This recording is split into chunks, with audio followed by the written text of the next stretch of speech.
Good evening, everyone, and welcome to another Tuesday night edition of Gaming After Dark. Yes, your M-rated podcast and coming live at your first one of 2022. And damn, it is good to be back. I certainly have missed my panel, and I have missed all you fine, fantastic fuckholes in the chat.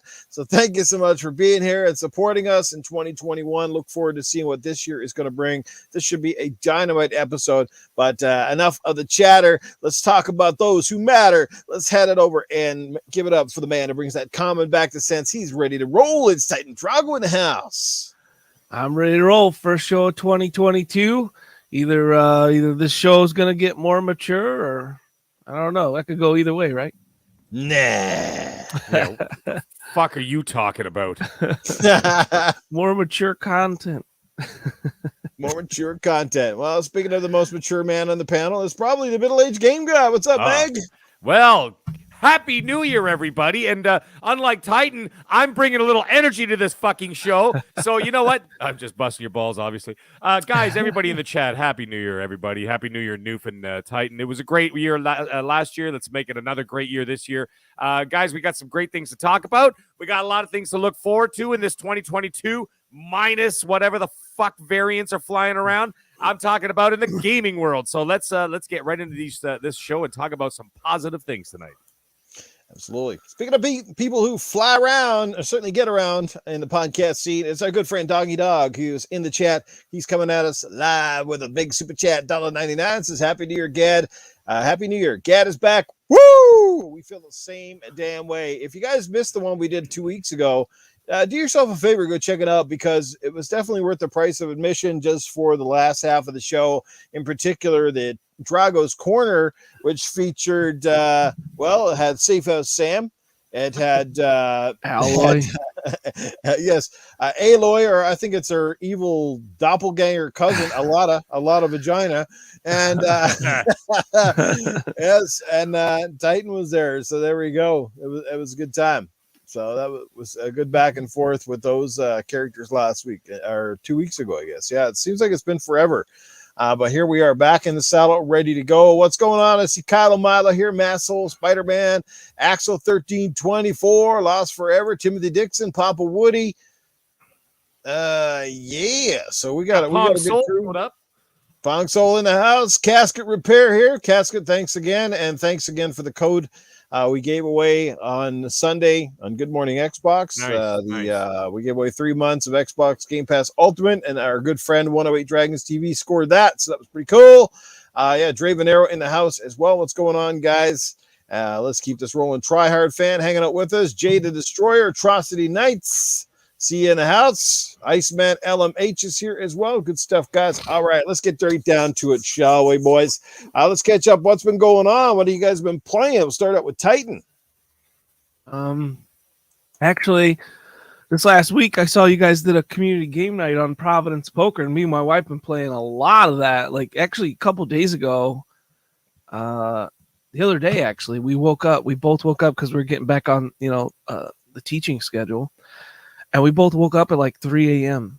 and we're like, "You want to play some Providence Poker?" We did a couple tournaments on that before we went off and started our day. And I saw you guys did that shit on community game, and I was like, "Damn it!" And I saw you guys already had 6. I wish that game would, allow for more people at once. Like 6 people. That ain't even a full damn poker table. It's weird. Yeah, that's what I I've didn't been get to play in that one. That was, I think, the UK crowd of Mr. Tush Animated Evil held that one. So at least I think it was. I could be wrong. I don't know. Either way, I saw Titan's been playing Nap Simulator. Yeah, I saw the tweet. I was like, "Damn, man, I missed out," because that would have been a good one to have.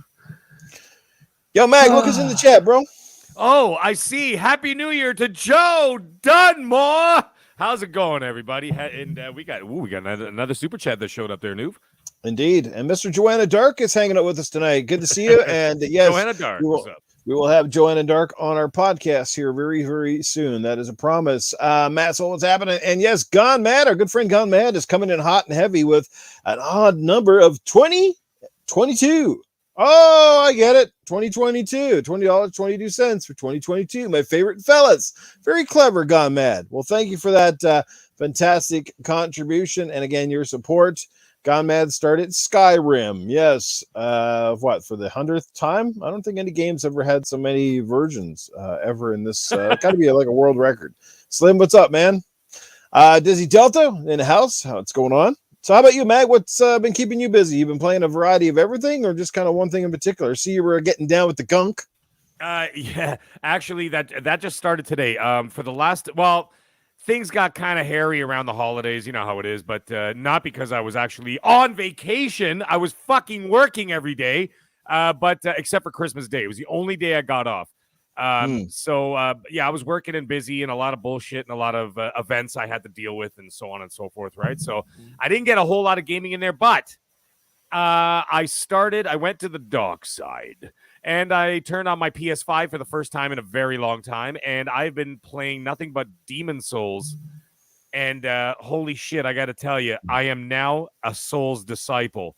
I can't stop playing the fucking game. I'm like 16 or 17 hours in, and I'm still on like the beginning of the second level. That's it. Damn. And I can't stop though. And like it's got to the point now where like I like take a shower. And I'm like, scrubbing my back, and I'm just like, fuck, maybe next time I'll go the left corridor instead of the right. You know, like things like that. Right. And all of a sudden I'm at work, like chopping broccoli, and all of a sudden I'm like, maybe I should go through that gate instead of trying to climb up the cliff, right? Like, you know what I'm saying? Like, it gets in your head because you're constantly trying to perfect a run. You know what I mean? Like, to get from A to B. And how you do it, and it's so strategic that you just can't stop thinking about it. And I'm a problem solver, so I love that stuff. So I've been playing a lot of Demon Souls. I put Halo on the back burner just for a little bit. I was kind of getting a little bit Halo'd out, so because I was playing it like literally every day, whether it was multiplayer, single player, whatever. And so I put it in the back burner for a little bit just to let it rest. And then I turned the Xbox back on today, and I started playing the gunk, and I love it. And I'm playing, and I'm playing Paw Patrol with my daughter. That's so if anybody sees me playing Paw Patrol, I'm playing with a 6-year-old. Okay, so everybody calm the fuck down. Don't get all worked up. But so that's what I'm doing. I'm really enjoying the gunk though. It's a lot of fun. It's very relaxing. And it's funny. I actually noticed like when I'm playing certain games, I got a Fitbit on, right? And every once in a while, I'll check my heart rate. My heart rate dropped like 20 beats per minute when I was playing the gunk because I was like so relaxed and so chill, and the music is so like soothing and stuff. So it's pretty funny, man. But anyways, that's all I've been doing for now, and I'm looking forward to one hell of a good and expensive 2022 for games. I'll tell you that much. Indeed. I hope you guys have saved some of your holiday gift money from grandma because February alone is just jam-packed. Speaking of things that are packed, Game Pass getting some good additions here right away, including Mass Effect, the Legendary Editions. If you guys did not jump on that boat earlier this year, or last year, I should say, well, now is the opportunity to get back into the Mass Effect universe, and great timing with a new one coming up just around the corner. Hopefully, we'll find out more about Mass Effect in 2022 as we approach things like E3 and all that stuff. I see the boss mob, Lethal Papa, is in the house hanging out with us. I see John 907 is here as well. What's going on, John? And Papa Woody here with us as well. I see Mr. Mike Mullis is in the house from Original Next Level Gaming. Good to see you, Mike. Always a pleasure. And for myself, I've been playing the gunk. I think I'm just about finished with that one right now. I've also been playing, obviously, Halo Infinite, finished the campaign. I'm back in the multiplayer with an absolute blast with that. And I've been dabbling with Guardians of the Galaxy, another absolutely dynamite game. Cool stuff right there. Those are a few of the many games I've been dabbling with. And one of the things I'm going to try to focus on this year, hopefully, I tried this before and didn't really work, but I'm going to try to sort of play more like one game at a time instead of bouncing all over the board. Because I find it's just too distracting, especially on open world games. Open world stuff really kills me. Because I'll play for a bit and then I jump out, and then when I come back, I'm absolutely friggin' lost and I forget the controls, forget what's going on. That sort of thing. So Blackcard, what's going on? Yeah, and good luck. Absolutely, I agree with you, bro. I agree with you. It's like almost have to set a schedule and like not leave that schedule. Otherwise, you just like if you're like anything like me, because I'm the same way, I'll never come back to it and beat it. So it's like Thursdays is fucking the gunk or whatever, like that's all I'm playing on Thursdays. Tell everyone leave you alone. Because especially if you're doing like multiplayer stuff. There's all these single player games that you just don't get around to, especially when you got a lot of multiplayer friends. Like I play Smite with with a couple buddies, No Hand and Whiskey Mike. I play with them, throughout the week, and then I got my Call of Duty crowd, that I play with at night at a certain time. So it's like I got someone to play with damn near at every point in the day throughout the week. So it's hard to even fit in these other games. Let me know in the chat if you have the same problem or ever run into the same problem, running into time to beat these like random games that come out, especially with like Game Pass adding so many games lately. Indeed. Yeah. Like, now imagine like they just dumped, they're about to dump in a few days, like Mass Effect. Like, Jesus Christ, it's like fucking 150 hours right there. Like, you know what I mean? Like, how the hell are you going to put aside all these games? And then I've got like, what, 1, 2, 3, basically. Within a month, I've got 3 PlayStation 5 games. You got Elden Ring, which I'm getting 100% now that I'm like, the Souls guy now because I adore it. I'm going to be getting that 100%. And then, of course, there's Dying Light 2, which I'm putting on the back burner. But like how the hell are you supposed to fit all this in?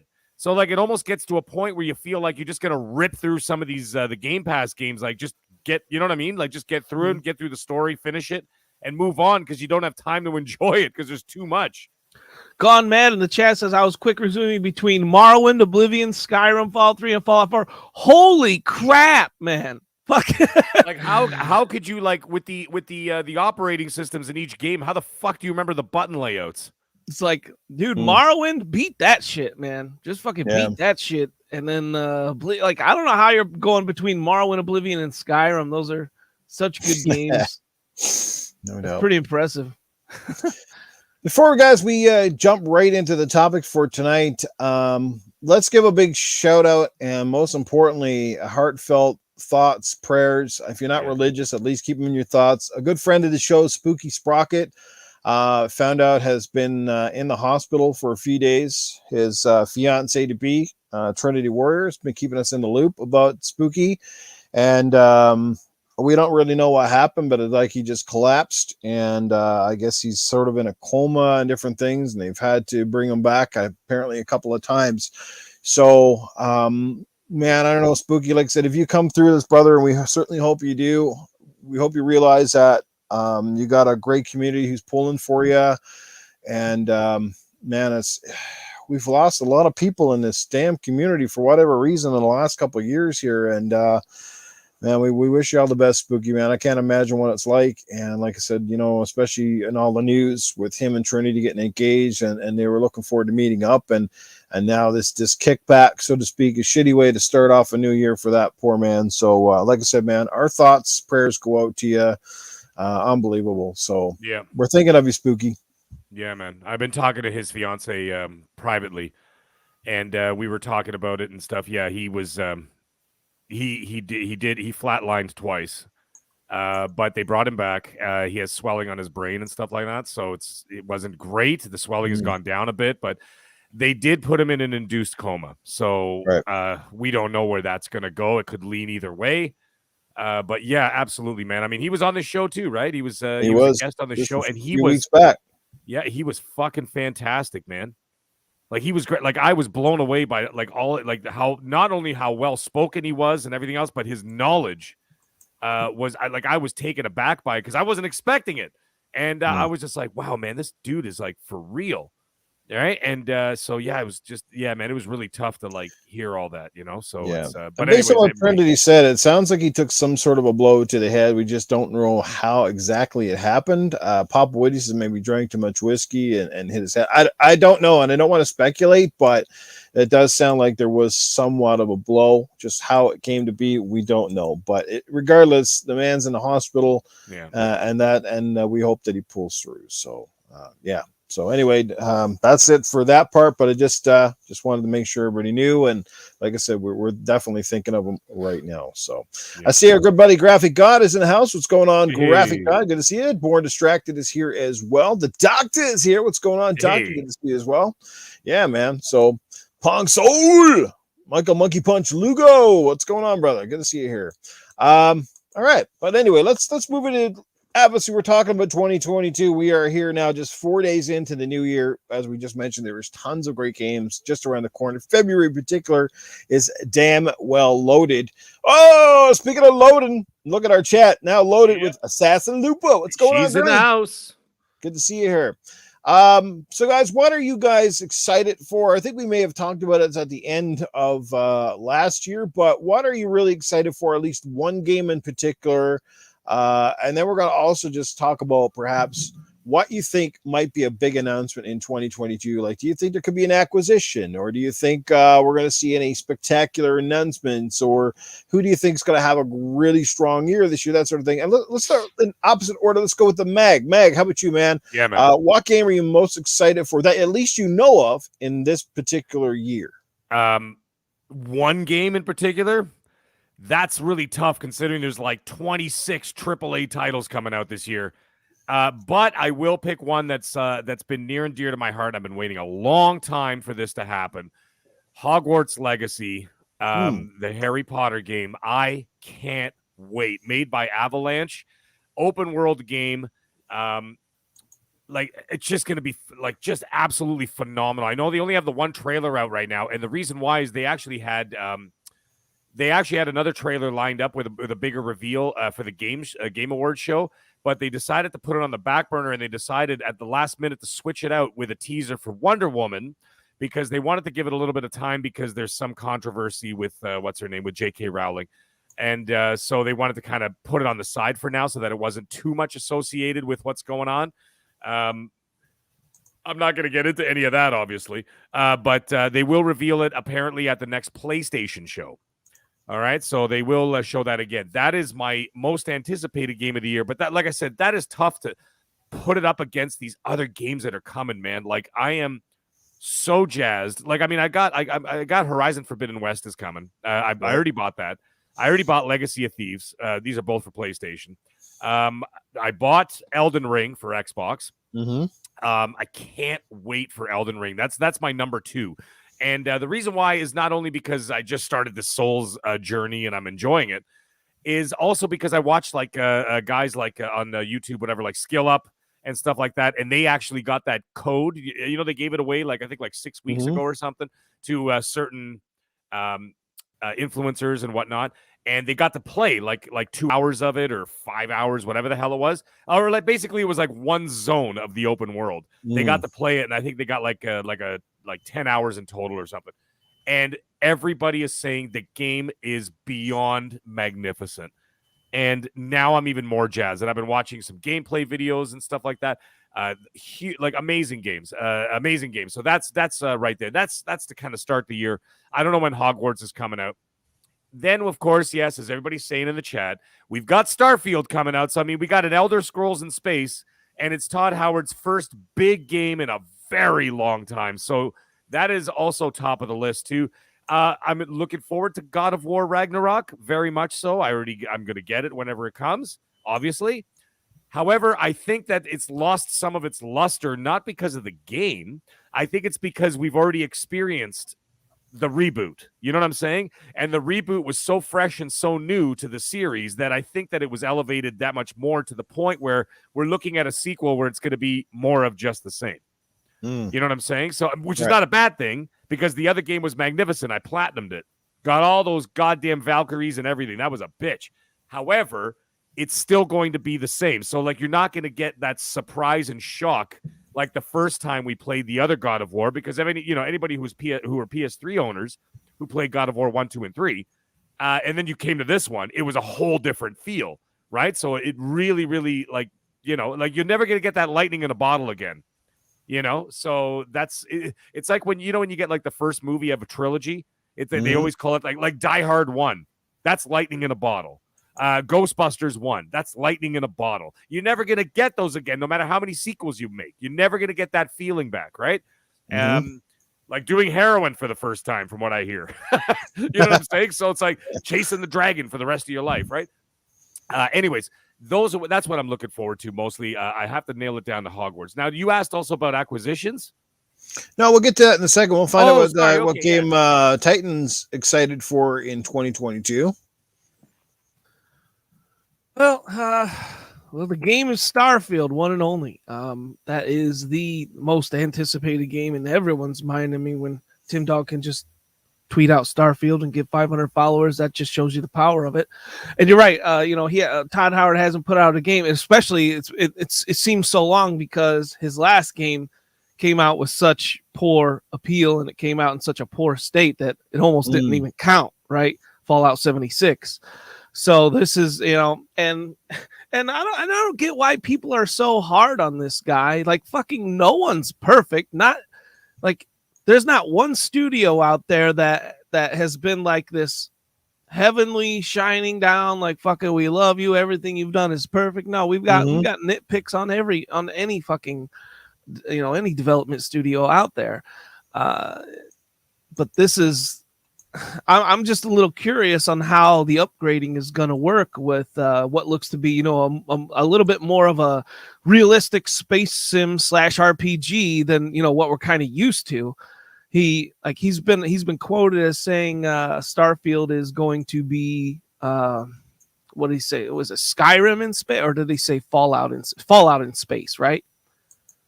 Yeah, it's Fallout. Yeah, in space. yeah. So Fallout, right? Okay, well, Fallout, they made Fallout and Skyrim, and comparing the two, okay, we got Skyrim. It's like more magical, more mystical kind of stuff, abilities, all right. So you got that fun side of things, the wizardry and everything in that game. Then you got Fallout, takes a step back, a little bit more realism, right? I'm thinking that Starfield is going to take a step towards even more realism. And more space simulation than what Fallout does, and that gets a little slippery slope for me just thinking about it in my head. Like, how is that going to work with the upgrade system? I really doubt that they have anything like the Pip Boy, which I could be wrong, but who knows? You know what I mean? Like, how are you gonna what system are they gonna introduce to kind of level up your character and whatnot? Like, are you gonna upgrade flight techniques, or how deep is that gonna get? Because that could get crazy in and of itself, if you think about it, right? It just there's just so many ways that they can go with Starfield, and the speculation is starting to rise on all these different ways that they can go. We have seen so little of this game. I mean, we've seen how many times have we seen that video of the person jumping in the fucking spaceship and clicking on some buttons, and that's fucking it, damn, like I am like really hungry for any kind of information, especially since it's coming out at the end of this year. Now, do I really think it will come out at the end of this year? Ooh, I hope so. I hope they learn from their mistakes, and I hope they actually come out on November 11th this year, because they announced that date last year, right? Yeah, so they've had it was almost ready to come out this year. Right. So almost ready. Well, was Halo almost ready when it was supposed to release a year ago? True. You know what I mean? No, fair. But I mean that's ballsy to just actually announce the date, unless I think that they were basically 100% finished. They're just going to polish it for a year. And that's good for two reasons. One, because A, it gets the polish, but two, it also is it gives them a big release at the end of the year, right? They probably could release it next month if they really wanted to. It's probably completely finished, but they need something big at the end of the year, right? So they're gonna release it in November, so they got something to balance out the rest of the year, because they got, Redfall in the summer. You got all the Game Pass stuff coming out now. I still think that Dying Light 2 is going to end up in Game Pass. Placing it where they want, I think, is out of the question. I think this is a game you have to get right. They have to have all of the, because Todd Howard has also said many times, he's like, this is such a big game. There's so many random things that can go wrong with it, and they're trying to iron out as many of those things as possible. Let's look at Cyberpunk for an example. That was packing everything up in this super confined area, and then you see all the little glitches and mistakes that happen. Well, what happens when you're on multiple worlds and stuff, so and that are I'm not sure if we quite understand how big this game is gonna be. It's gonna dwarf many games, and And that's another thing. Like, is it going to be too big? Because there are games that are just too fucking big, you know? And like this, they really got to come up with a good fast travel system. It's got to be fast as hell, lightning quick. They got to come up with a good, flow to the game, because you don't want to be traveling 90% of the goddamn time. Like, let's take Rockstar's the fuck was it? John Marston and Red Dead Redemption. Yes, Red Dead Redemption. Red Dead Redemption 2. My God, how long were we on that horse for on that game? I loved the game, but damn, you were on that horse a long time.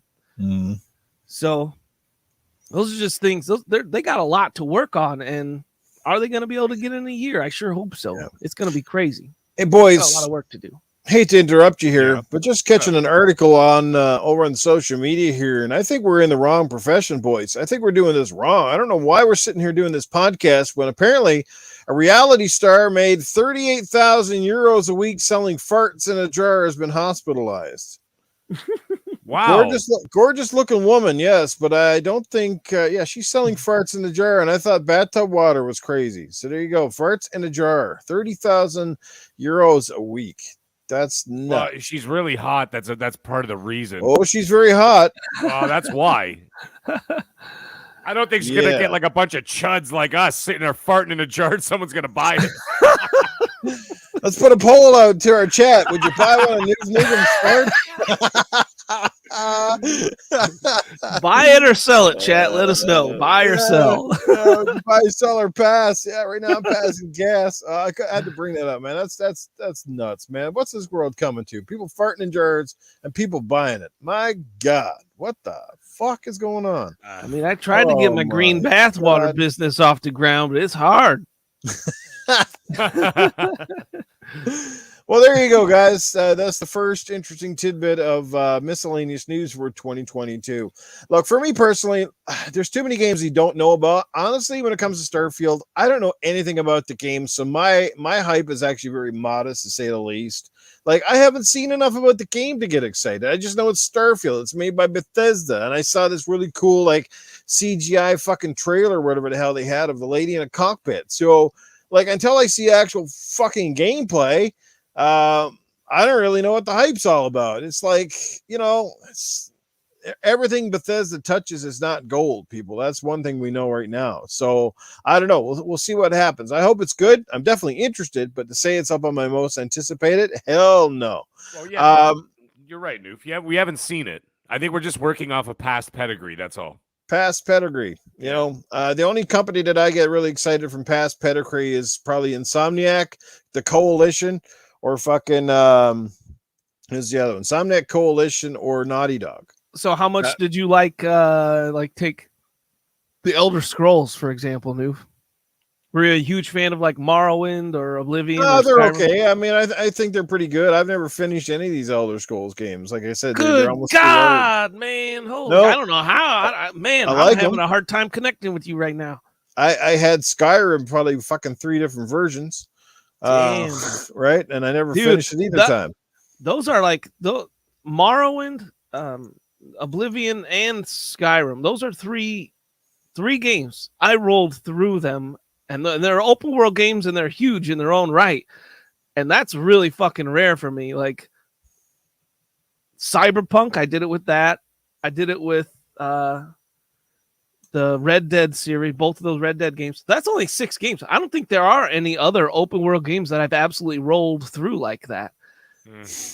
That's a pretty fucking short list of amazing games right there. Read that one from the doctor. It would be the Mozart of farters. Oh God. There you go. That might be the comment of the night right there. Oh shit.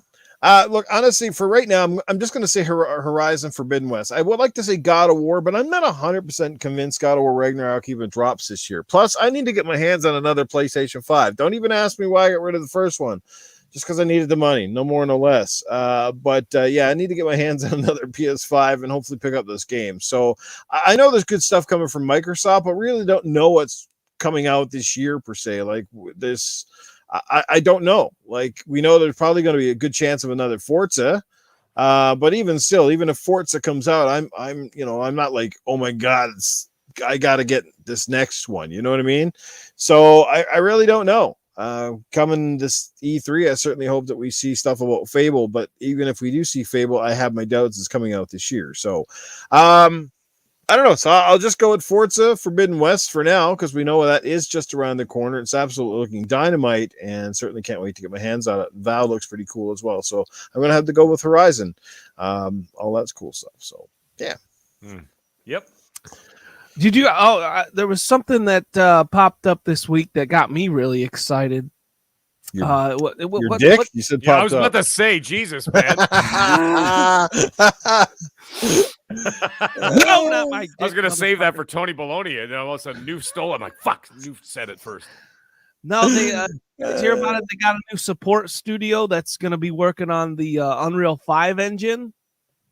Did you guys hear about this? The No. what the fuck game is it? The zombie survival RPG kind of. I can't remember the name right now. I'm blanking on the name. Zombie survival RPG, Xbox exclusive. Fucking, you run your little. What, State of Decay? Yes, State of Decay. Yeah. That game. Their next game is going to be on UE5, and they got a whole support studio to put it on that. That, like, imagine what that game is going to look like. That is going to be top notch. That got me really excited this week. Apparently, it's this year. There's a rumor that it's going to be this year. Zero fucking chance. I know. Zero. It's just a rumor. It's just a rumor. No way. Like, that game's got to be years off. Like, they just got the support studio to put it on UE5. Yeah. UE5 is an amazing engine, but it ain't a miracle worker.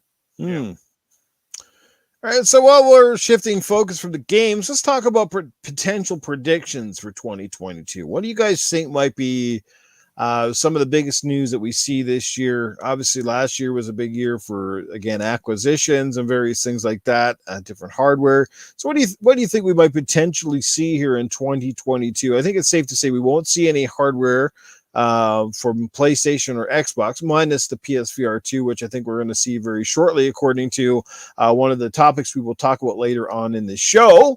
So go for it, Titan. What do you think could be the big surprise this year, if you dare to go out and say it? Because, hey, man, if you're right, you're going to look like a genius. If you're wrong, nobody remembers anyway.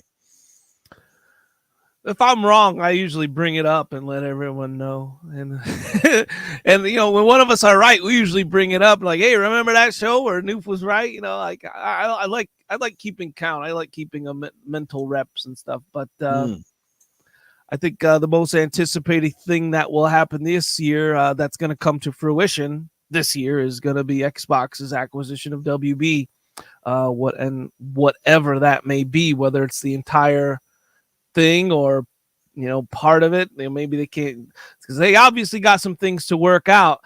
But Mortal Kombat 11 coming to Game Pass, I think that's another sign of the relationship that they still have ongoing with WB Games right now. So there's still something, something there. They're still dating.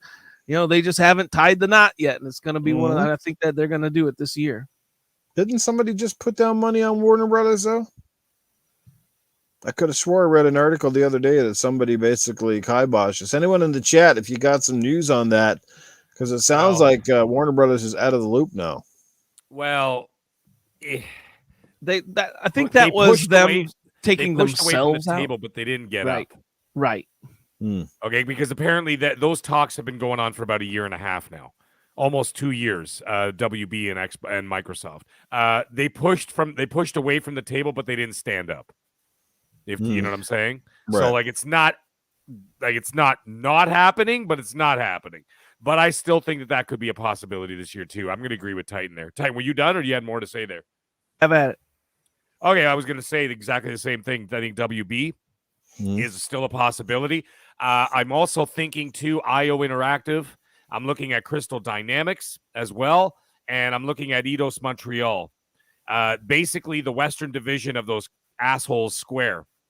Right? Because Square seems to have the Japanese side of it seems to have absolutely zero respect for what the Western side is doing, even though the Western side is doing some fucking incredible games that are selling very well, but apparently not well enough for those assholes. So I think that they're looking to get rid of the Western division of the company, and I think that Microsoft will be more than happy to scoop them up, considering that these are the people that made Guardians of the Galaxy. These are the people that made Hitman. These are the people that made the Tomb Raider reboot. I mean, these are fucking stellar games. And you know what? They don't appeal to the Japanese audience. Fine, go play fucking Pikachu. We'll play Tomb Raider. We'll play Guardians of the Galaxy. We'll do whatever. You know what I'm saying? So, like, I'm down 100% with that. I think that those are more realistic earlier on. I could see that as an E3 announcement. WB maybe towards the end of the year, maybe into 2023. Who the hell knows? But I still think that's not off the table just yet. Thing is, a lot is going to be riding on the success of their next couple games. They've got multiverses coming out. They got a new Batman game coming out, so a lot's going to be riding on the success of those games right there. And if things don't go the way they want them to, because why did WB first kind of put themselves out there to be purchased? Because they had a massive debt, and that's why AT&T picked them up, right? AT&T is now their overlords. Is it? Yeah. So they run the show. Well, not run the show. They own the company. They own them now, basically. And there's a lot of bad blood going on there too, between AT&T and Warner Brothers. There's a shit ton of bad blood, and I can tell you from what I've heard, not just from random fucking people. I do have some people that are out in Hollywood, and I was talking to them. The amount of drama that's going on between AT&T and WB when it comes to even just their movie division, never mind their games division, they are at war with each other right now. With the direction with the DCEU and all that kind of stuff and whatever else, I would imagine the games situation is probably not that far off too. Right. So, imagine being a partner with fucking like a scumbag company like AT&T, or like I look at any of these phone companies or even Comcast or any of these cable, ISP, service providers. They got to be the scummiest people that just, God, man, like every time you talk to Comcast, like it's so hard to get anything resolved. And I've heard so many horror stories about other ISPs in other areas. And, they're not fixing what they need to fix. They don't have the infrastructure that they need.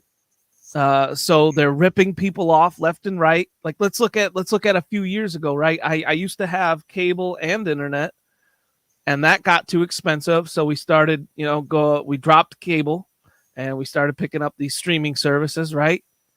And over that time, over the span of, I'd say, I don't know, a year, 2 years, the price of internet alone has equaled just what it used to be for cable and internet, right? So they've just been raising the price over time because net neutrality isn't a thing anymore. Until we get net neutrality back, and it's kind of been swept under the rug since Ajit Pai fucking took that shit away years ago, and now the cable companies, like they're it's just ridiculous. We have to have net neutrality. I'm sorry, but internet is still a utility. It needs to be treated as such, and that's a huge problem in America right now. Is just that, and it's not going to get any better. Like, who the fuck is going to live without? You cannot live without fucking internet. You can't do it. Schools go fucking virtual all the time, right? In different areas all the time. You cannot go without internet. And it's just for that, we need to bring net neutrality back. And it's like, but back on the point, it kind of got off on a tangent there. all good, dude. Go for it. But I couldn't imagine being teamed up with a company like AT&T. My God, can you imagine? Because gaming, creating games, that takes a lot of money and a lot of time, and I could not imagine them having any leeway with any of that. Oh, we got to delay a game, AT&T. Oh, fuck no. Yeah. Hell no. Well, hey, you know what? At least you got some competition down in the States, because up here in Canada, we're getting absolutely robbed left, right, and center when it comes to phone bills and friggin' internet up here, right, Meg? It's Rogers or Bell, and that's fucking it. Yeah, they got the monopoly up here. They're charging through the roof. Yeah, well, there's a couple here and there, but they're fucking trash. Well, didn't they say, was it like a couple of years ago that Canada, of all the first world companies or first world countries that have internet, Canada is paying paying the highest or something like Yeah, in but most countries in the world or something like that. yeah, but I will push back a little bit because my internet is faster than most people's I've ever known. Right. Definitely better than most that they have. No offense, guys, but my internet is way faster than most people in the United States. Oh yeah. I have fiber optic internet up here, and my fucking speeds are ridiculous. Is it I'm not gig saying speed? all the states, obviously. I'm just saying, like, for the majority of people that I've dealt with on shows and Twitter and YouTube and all that kind of stuff, and even Facebook gaming and all that stuff, my internet blows everybody else out of the water. But I pay through the fucking nose for it. Right. So I have I have a gig up, gig down, like on a bad day. Like it's ridiculous how fucking fast it is, right? Well, so the thing is, do you get unlimited data? Because that's the next thing. Like you gotta have. I feel like that also needs to be an automatic thing. Is just unlimited data. Yeah, I got unlimited data on at home and on all the cell phones in the house and tablets. Everything is unlimited. But like I said, we pay a lot more for it. Right, so and in all fairness, too, we do have one of the largest countries in the world to do coverage with, so that's another damn reason up here. So, yeah, yeah, it's a bit of a thing up here, right? Because I mean, like you get like the hubs, like you get like your Torontos, your Montreals, your Vancouvers, your whatever, and then you get like the fucking Northwest Territories, where it's like there's like 4 people, 3 Inuits, and like 6 6 wolves. You know what I mean? Like that's the whole fucking town. Like what internet are they gonna get? You know what I'm saying? Yeah, shit, man. It's like Nantuk didn't get internet last night. I'm like, you all fuck, look where you are. It's like 17 feet of snow. Like the fucking overlook from we like give you more speed, but the igloo keeps melting. Sorry. Oh, by the way, shout out to Dreadpool. What an asshole. You see what he wrote in the chat? He goes, I have 1 gag up, 1 gag down. Oh, Lord. That's great. The code for felching. Hey, my good buddy Ryan Galloway's in the chat. What's up, Ryan? Happy New Year, brother. Good to see you here. Papa Woody hanging out with us as well. Yes, Dreadpool in the chat. Assassin Loop. Jesse Darby's here with us as well tonight. Dizzy Delta. We got a great crew here. Pong Soul still hanging out with us as well. Yeah, thanks for being here, guys. Stick Figure in the house. What's up, Sticky? Good to see you here, my friend. We got 50 people watching right now. Hey, send out those invites, people. Bring in another 50. Let's start getting up to 100 this year. Come on, that's the goal. We gotta get that solid 3 digits up in this podcast, man. Come on. But anyway, yes, thanks, John. He loves his show. We love bringing it to you and love the support. Great people. For me, man, look, simply is this. I don't know. There's a couple things. One, I would not be surprised if Nintendo does not unveil new hardware this year. I think there's something up with Nintendo. They've been suspiciously quiet. I think they'll unveil some sort of counting their money. Yeah, they're counting their money. That's probably the reason why they're busy at the bank. I got a theory about Nintendo, but go ahead, Noof. Yeah, so I think Nintendo has something. I think the Coalition is going to bring out a Gears 2, potentially even Gears 3 remake built on Unreal Engine 5. They've been dabbling with something, and we know that they've been helping out with that Matrix demo that we saw a couple weeks back here. So I have a feeling Coalition's coming out with another Gears to kind of keep, the hype train rolling, while we wait for an official sequel to Gears 5. Obviously, we know the PSVR 2 may not be out this year, but we're going to see more about that. As far as acquisitions, I definitely think Microsoft is not done. We will see something major this year.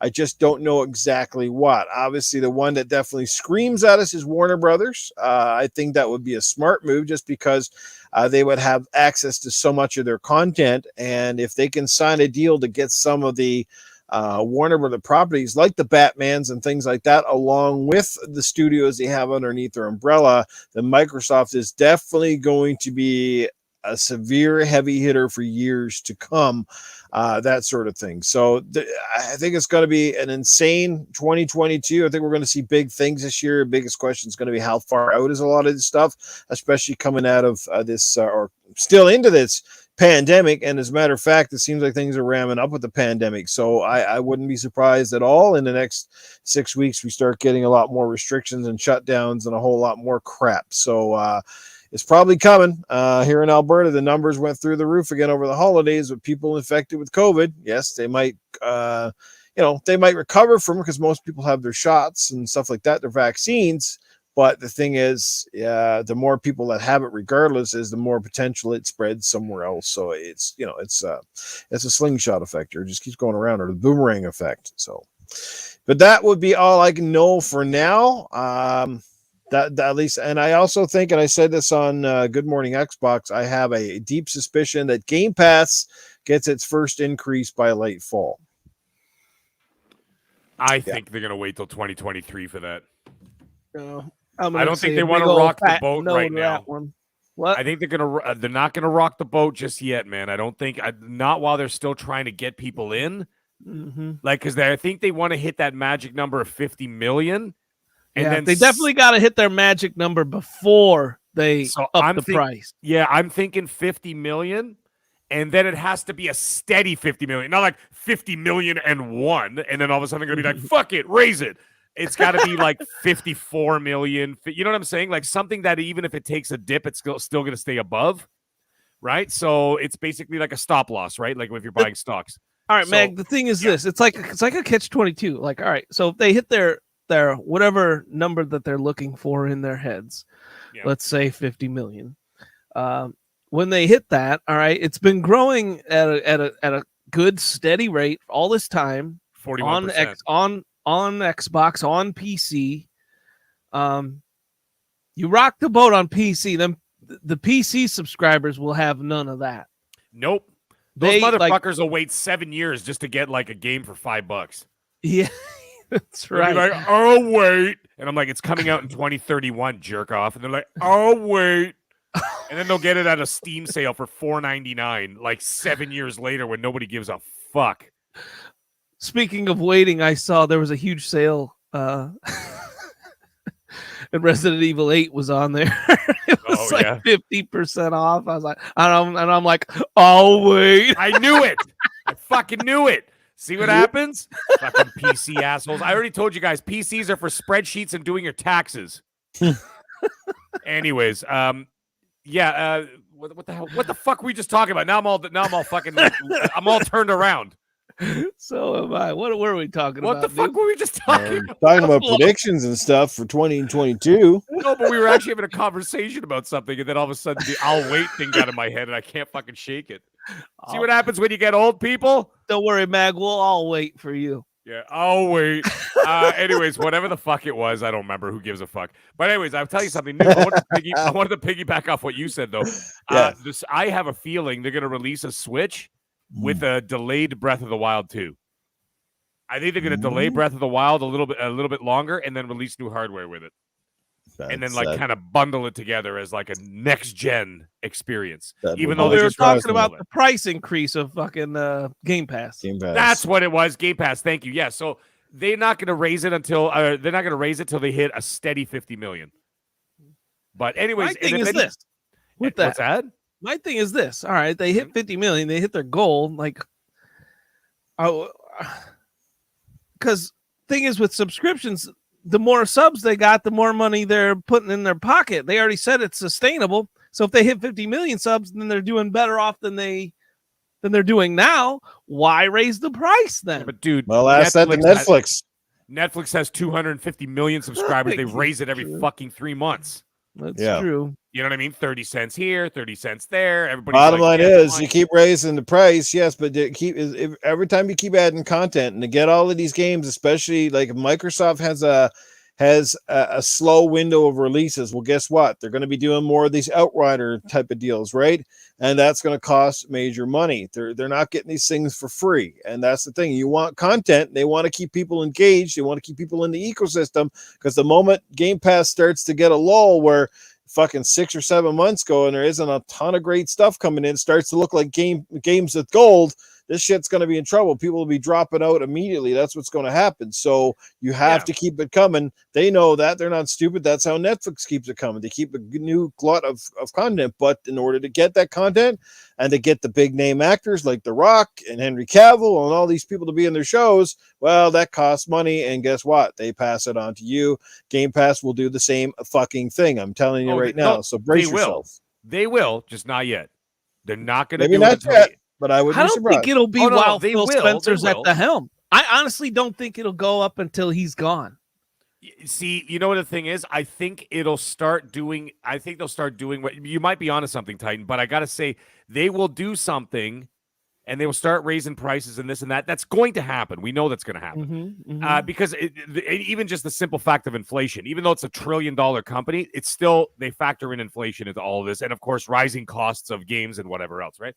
That's all going to be there. But the one thing is that when they do it, it's going to be so... It's going to be like, oh, wow, you guys are going to fucking... It's going to be like anal sex. They're not going to just shove it in one shot.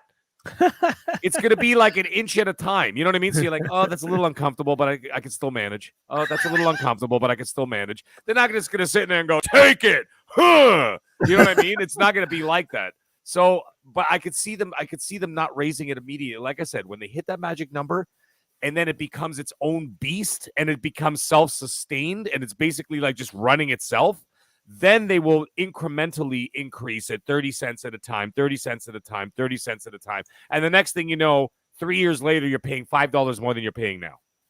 I also think we might be thinking too fast in this in general, just because we do the show weekly, right? We might be thinking we might be way ahead of ourselves. I'm sorry. I'm a skeptic. I'm still, yeah. And that's fine, but hear me out on why I think that we might be ahead of ourselves.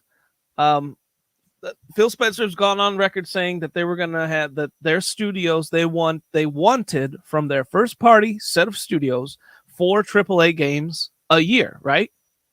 One a quarter, right? You guys remember this? Yep. So let's look at this year right now, 2022. Do we have 4 AAA games coming out this year? We got Starfield. What else do we got? AAA.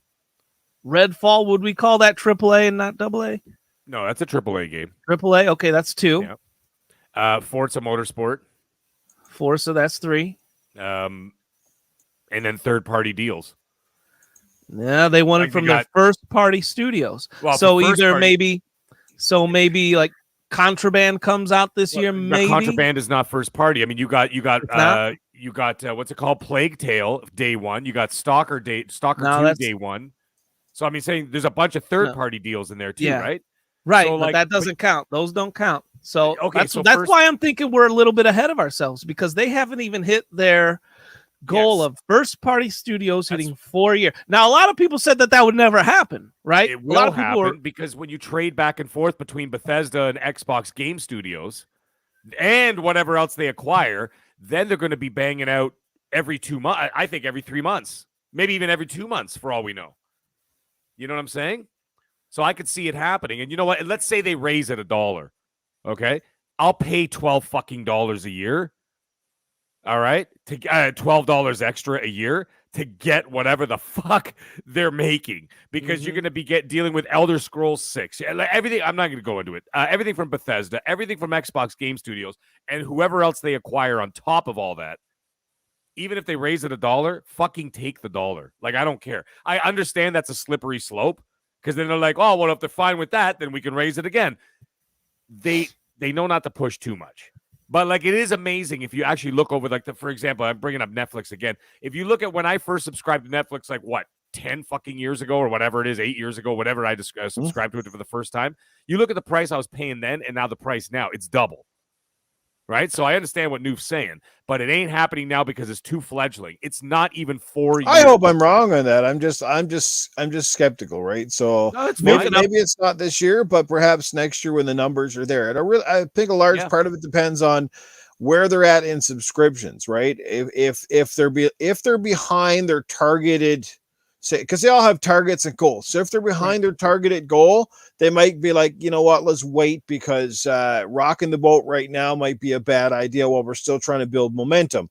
If they're ahead of the goal, people seem excited, and that's what you do. You try to do the increase when people are very excited, so you got to hit them with a lot of great content, because if you're doing that, they kind of forget that the price went up, because you're just like, wow, we got like 5 or 6 amazing games and it's worth the price. But if you go with a glut, that's when people get more critical. So I hope I'm wrong. It's just one of those things that I have that gut feeling. Like I always keep telling people, man, just brace yourself, because this shit is cheap. It's a cheap buy-in, as most programs always are. But boy, after that, they start nailing you. That's how it goes. Yeah. No, they will. But I'm okay with it, because it's not $100 a fucking game. like PlayStation. I will bitch about that, for the entire fucking generation, or until they release their like subscription service. But like as it stands right now, like I just bought what's it called, the Legacy of Thieves and Horizon Forbidden West. Thank God I game share with somebody, okay, and Demon Souls. Right, I bought those 3 games within the last like few days or whatever. Now they're on there. Okay, it cost me $275 for 3 fucking games. Dude, that's almost double what I pay for a full fucking year for Game Pass. And there's like how many games, right? And I'm not buying any more PlayStation 5 games till 2023. Now my Game Pass or my Game Share partner is buying Forspoken and God of War. So I bought those games. He's buying those 2 games, and that sets me up till 2023. So I have to pay another dime. But that's a lot of fucking dough to throw out the door for 3 fucking games, man. Right? And I'm lucky that I'm game sharing with somebody. So like if I look at like that, you look across the pond, even, compared to what Game Pass is doing, I'll take the fucking increase in Game Pass by $1 or $2 over what the fuck they're doing over there. And by the way, this guy in the chat, I always see you in there, dude. I don't know how to pronounce your name. Is it Siki or Siki or whatever it is? You know the one? Siki, I think. Yeah. He said something very interesting. He's like, what happened to Ubisoft Plus coming to Game Pass Ultimate? That's been a rumor for like a year and a half now. And that's where I could see that if they did get a subscription, another subscription service, because they already got EA Play in there, right? So they got EA Play in there, which of course they did increase, Noof, which you're right. Remember that? It was $10, and then if you won Game Pass Ultimate, which gave you Gold, EA Play, and Game Pass, is now $15. I could see them raising another like $3 or so to like Game Pass Ultimate Diamond or whatever the fuck, and it'll have all the Ubisoft games in there too. Yeah. And so that's how they could sneak in that increase, right? Yeah. Because it's a tiered system. Check this out. Microsoft sends you an executive pass to an OnlyFans page. Noof, the only thing standing between your theory and that theory actually happening is Phil Spencer. He's the one with the ear to the ground, the pulse on the community, whatever you want to call it. Like, remember our longest show or the 2 shows? Hey, don't forget last January they tried to pop the big price of gold on us. Remember Xbox Live Gold? Yeah, they tried to double the cost of that. Yeah, Phil stepped in, though. Phil stepped in, eradicated that shit faster than you losing your virginity. And that wasn't Phil. That was a company move, right? He wasn't aware of. I don't know how the fuck he wasn't made aware of that. And he flipped balls apparently that day. From what I've heard from people working at Microsoft, said he was fucking pissed. So they reversed. I'm telling you, he's the only one stopping all these price increases, man. Like there's side teams in that company that want to fucking raise the fuck out of these prices. Mike Mullet's right, by the way. What did he say? Yeah. It was on the screen, Titan. Here's why they won't raise it for a long time. They haven't started charging everyone that bought in for the $1 or converted their Xbox Live and haven't started paying yet. So yeah, he might be on to something there. I still think it's going to be 2023. They'll start doing a small incremental increase in price, not a major one, just a little one. But anyways. All right. Well, guys, we are at the halfway point of the show. I think let's move on from this. Some great predictions all the same. It is going to be one hell of an exciting year. And God, let's hope that the E3s go ahead and they don't get canceled and all that crap. Because, as bad as it was last year, it was nice to at least have one or some semblance of one, so to speak. Yeah. So let's hope it's maybe perhaps a little closer to normal this year, but we'll just see how that goes. Hey, our good friend Lady Foxfire is in the house, and she comes in hot and heavy with a $1.99 super sticker. Thank you, Lady Foxfire. Good to see you, and Happy New Year, and we hope that your channel grows immensely in 2022. You are one of the bright, shining stars. We love you, and thanks for being here. Great to see you. Okay, well, now it's time for Ask Arnold, Ask Cletus, or Ask Safehouse Sam. We will let the panel go first, and you guys in the chat, guys and gals in the chat, get your questions ready. We'll do a couple of quick ones, and then we'll move on to some of our next topics. How about it, guys? What's up on the docket for our 3 Padres this year? I've got a question for Arnold. If you were still playing the Terminator, it sounds like Omicron sounds like a foe that you would have to fight. Would you defeat the Omicron? Honestly, you know what I really want to do right now? I want to bottle Omicron in a bottle and sell it or give it away or send it to space. I mean, what the hell is going on here? I feel like we're just a couple of Transformers away from having a movie Omicron and oh my God and Megatron and Optimus Prime. And when what the hell is coming next from these guys? I swear to God, all I can say, you know what, at this point in time, smell Nukum's farts, because if you get smell his farts, at least you know that your sense of smell is working and your taste buds are working and you don't want to be anywhere close to him. So yeah, I don't know, man. This is crazy crap. I can't believe that we're still into this crap. It's almost 2 years later, and here we are still trying to navigate our way out of this crap. Oh my God, what the hell is going on out there? Anyway, wear your mask, keep your distance, and don't even have sex with your wife and your kids. What the hell did I say? What the fuck? Yeah, I would hope you don't have sex with your wife and your kids. He said, "What the hell?" Guess who's getting kicked off YouTube? Guys, it was a great 2022. It was a great show. Thank you guys for supporting us. And that's proof that this is off the cuff. That is proof. I don't think I can recover after that. As soon as you said it, I almost hit my head on the fucking mic. Oh shit! All right, I think we better have the next question for somebody other than Arnold. Okay, let's go with Dizzy Delta. He's asking, "Hey, Cletus, what kind of roadkill was for Christmas dinner this year?"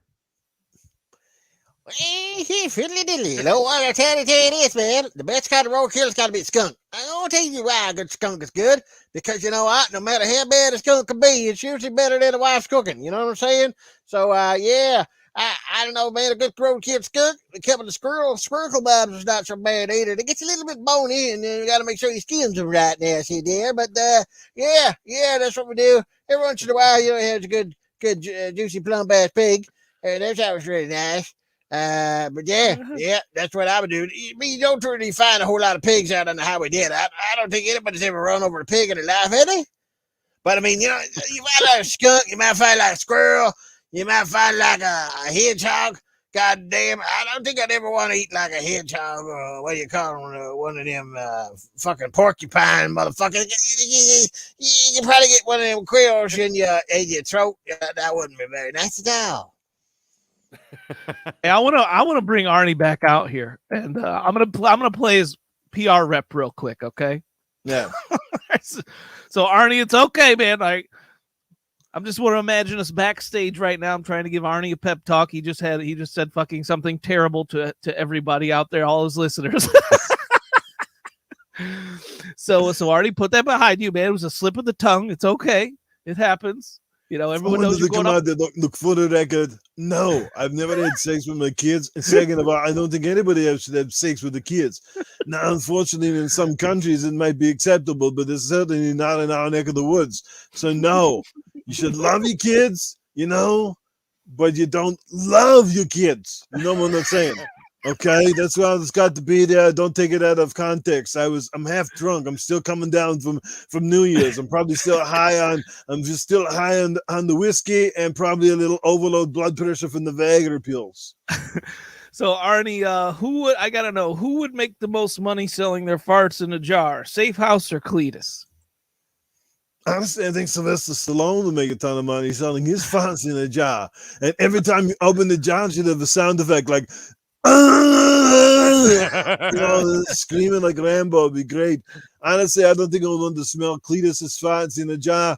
If he put his farts in a jar, I swear to God, when you open it, it'd be like a mix between a dirty asshole and your grandmother's tush. It would not be a very good smell. You'll probably burn the nostril hairs out of your nose and think you can't smell anything anymore. You might have COVID. No one in the chat's asking questions. Everybody's still fucking like, everybody's just like, what the fuck just happened? Like, Disney Delta is like 5 days into the new year. I just love his own reaction to what he said was priceless. What the fuck did I just say? Oh boy! I got one question. It showed up from Fastback. Arnold, who would you rather game share with, Cletus or Sam? That's a good question. I would have this. I probably have to share my games with say that Sam, but I really don't think I want to share anything with Cletus because honest to God, especially if it's a classic way of sharing your game, I mean sending over the disc or the cartridge or something because we don't know where the hell Cletus has had his hands. But I got to swear to God, your game will not come back smelling or looking very good. So I don't think I'm going to share anything with Cletus. And safe as Sam, he's scary enough as his own. I don't know what the fuck he would do in his games, but I'd rather share with him. So basically, Cletus is one of those friends that you would borrow a game to back in the day, and it would come back all scratched the fuck up. I wouldn't borrow a pail of shit off of a Cletus. I don't even drink. If I was thirsty in the middle of the desert, I don't even know if I'd drink water given to me from that guy. Splendiferous, how do you make that, you mug? Drago wants to play with Arnie's PR. Wow. Oh, it's even made its way to Super Chats. Arnie's PR to this penis. Rectal? Penis retracted is what it is. Penis retracted. Nobody. I don't even want to play with my penis when it's retracted. I got one more for you. Yeah. Seamus Kelly asks, Noof, what about your Oilers? About how your Oilers are doing in Cletus's voice. Well, he fiddly diddly. You know what I gotta say there, Cletus? Seamus and Cletus, it sounds like the same. We almost sound like we could be brothers. But you know what I say about them fucking Edmonton Oilers? And them goddamn Oilers, man, I swear to God, they're very disappointing, those guys. They starts out to get all these wins and they're riding high at the kite. The next thing you know, they're down in the gutter. All they didn't do, you know what the Edmonton Oilers is good at? Sniffing asshole, because they're always at the bottom. Sniffing assholes. I was at the top for a couple of months. Goes in Christmas. I don't know if they're drinking too much of my grandmammy's eggnog, but then all of a sudden he comes back and they can't win fucking shit. They can't even beat the shitty teams. What the fuck is wrong? You got Connor McDavid or Connor McNugget or whatever the fuck you call that son bitch. McNugget. And fuck you got this other guy, Leon Dreiswagen or whatever hell his name is, dry cleaning. And they goes out there and they can't win hockey games. They got goalies. They got bigger holes than my grandmammy snatch after she had her 25th kid. Big holes. Miko fucking cuss kicker or whatever the hell your name is. Jesus Christ, can you stop a fucking hockey puck? You fuck's sake, I could stick a Swiss cheese in the net and stop more pucks than that. You piece of shit. That's the one thing about Canadian, fucking names, man. The names of their players. You'll take a name like John, it'll be like Jajuan. Just fucking take it easy. What is this, Zorro? Please, I'm right. What are you talking about? Go. He scored a goal. Not everybody's from Quebec. Anyways, take a name like Adam and Azame. Yeah, well, that's the fucking Quebec, man. That's one spot in the whole country. We got another super chat coming in from Eternal Shaddai. Yes. Do you want me to read it? Yes, it's a $10 super chat from Eternal Shaddai, and he asks, Arnold, if 343 ends up deciding for a battle royale for Halo Infinite, what kind of Spartan will you be for the BR, and what will you do to Tony Baloney if he was your opponent? Great show. Happy New Year's, by the way. Well, the one kind of spot in the would-be was sitting in not a pink one with cat ears. Where the hell is up with that? I thought we're playing Halo. What the fuck is going on there? We're going to have pink underwear next. We're going to be going around in leotards and Spartan costumes. What's going on? No, I want to be a super soldier to come out there and kick some ass. And it's, honestly, with Tony Baloney, I would teabag him really bad. I would get on top of his face and his nostrils will smell like sweaty balls for the next 5 years because I would teabag him really bad. That's what they would do to him. Yes. And I think somebody on Twitter wanted me to say this out loud, and I think it was Free Jack. It's not a tuba. All right. Excellent. All right. Gone Bad's got one more apparently, but I don't know if it's a super chat for one of the guys. No, it's not a name. It's just a super chat. Go ahead. It's all you. He says, I'm listening delayed. Had to pause if you put the fart in the jar and recorded it and put a button on top that played the fart. I might buy a stinker. Record the fart in a little audio log when you got it, so you don't have to smell it, you just hear it. Oh my god. Fantastic. Crazy shit. All right, guys. All right, let's move it right along. Hey, the Wise Old Gamer's here. He got one more. Hey, Arnold, are you going to visit Mrs. Maxwell in jail? Who the fuck is that? I don't know, but she's not married. I don't even know what he's talking about. Hey, there was it after how long have Arnold and Maria Shriver been separated? They finally did the papers or some shit. Yeah, they did. Mm-hmm. Oh, he's talking about Maxwell Ghislaine, by the way, the one that was with Epstein. She was the one that set up all the shit for Epstein. Draven era NFT farts, eh? Oh shit. Cletus and see yours and Jesse Derby. All right. Well, I don't know what did Jesse Derby say. That's gonna be the new battle in 2022 as well. This whole NFT battle, man. Like, how many game companies are trying to throw them in the game, right? Even Stalker 2 tried to put them in there, and like there was more backlash than I've ever seen in anything against that. And then they said, "All right, we heard you. We'll take them out." Yeah, and then Square was trying to do the same thing, and they got shit all over. Ubisoft tried the same thing, and they're getting shit all over. It's not gonna take off. Holy smokes! So, like, what is their push exactly? Because I've heard many people, like, I don't know a lot about NFTs. I'm just understanding like the basis of it all, right? And I like, because they say there's good and bad, and they say, you know, like, all right, well, it's a lot like microtransactions are now. I just take it it's going to be, you know, kind of more of the same or different ways to do it. The doctor knows all about it. He's all about the NFTs and shit. We should get him on here and talk to him about that sometime then, because there's that. And then I know all these companies want to put it in there for some reason. And I've heard some of them say, like, you know, you can actually, what do you call it? Like produce, you know, like create something in the game. And like, that's what they want. They want these players to be creating part of the game for them. You know, it's like all these NFTs or whatever, the possibly creation tools. I gotta come in here real quick, and I gotta bust one in because I got a question for Jesse Darby, and if I don't answer Jesse's question, he's gonna be upset. So I'm gonna get this one out. Jesse, you deserve it because you're here all the time, and I appreciate your loyalty. So he said, "Would Cletus let the doctor play with his pig butt?" Yeah, I would let the doctor play with the pig's butt. I might even let the doctor play with my butt, because seriously, we could all use a little pinky in the stinky. You know what I mean? Once in a while, just you gotta clear the trench from the peanuts. You gotta keep things grizzled before they chisel. And honestly, I could use a little kinkiness in my life right now, because it's been a long time since I had, sexual interactions of the butthole kind. So I really could, that'd be kind of fun. Probably, doctor, you should give me a call. I still got a rotary phone to text you while I pick it up. So yeah, maybe we should. I send you a plane ticket. Hey, come on down here. Cletus, how long has it been since you hooked up with the mag, man?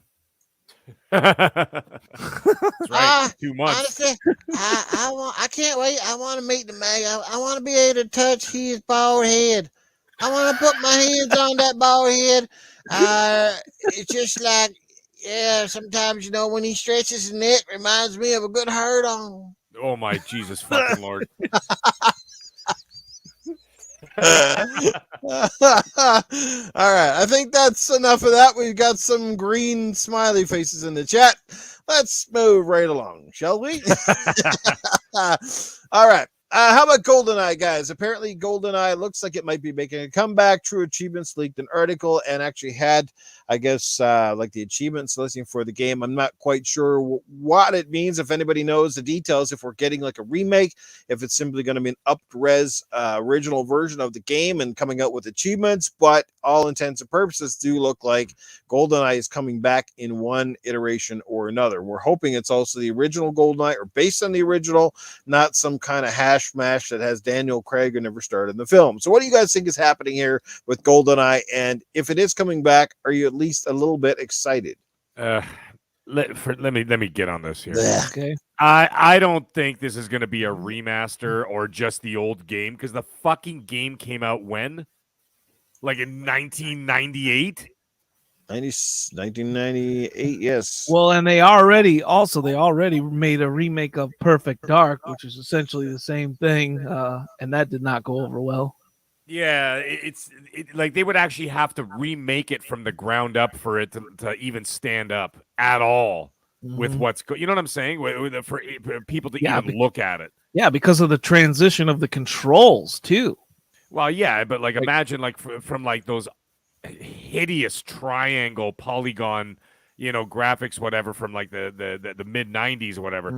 And imagine that trying to like just saying, well, we put some, ray tracing in it.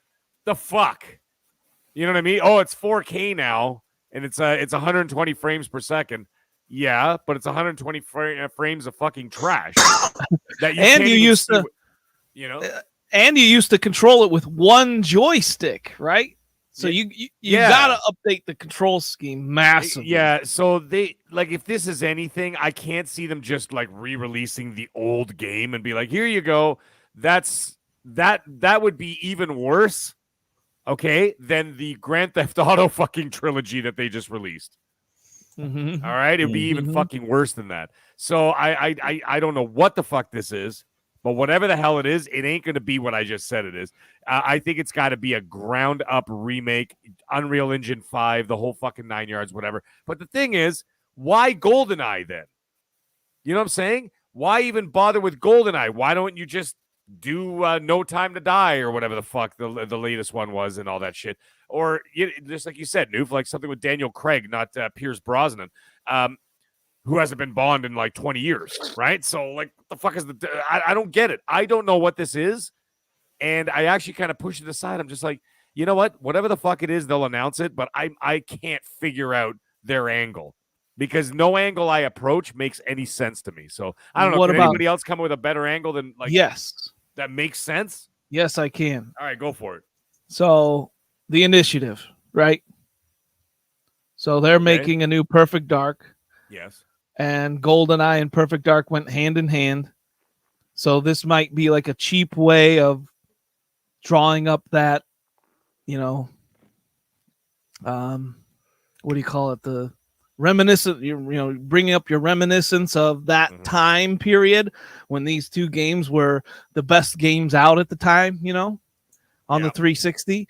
So that's where I'm thinking that this is going. Hey, let's draw up some hype, some kind of indirect hype for the game that they're developing currently. What do you think of that? I'm still not buying it, man. Nothing is selling me on this. All right, well, I'm gonna reduce the price and sell it to you, Noof. Are you buying it? Oh, wait. Sorry. As soon as you said reduce the price, I had to do my PC douche voice. That was great. Sorry. What do you think, dude? By what, Goldeneye? The whole reason for them doing this, the whole reason for them making this. If the game comes out, and it's like, I don't want it just to be an up-res old N64. Like if it comes out with, I got obviously advanced controls, and it's got a remake of the graphics, but it's virtually the same game.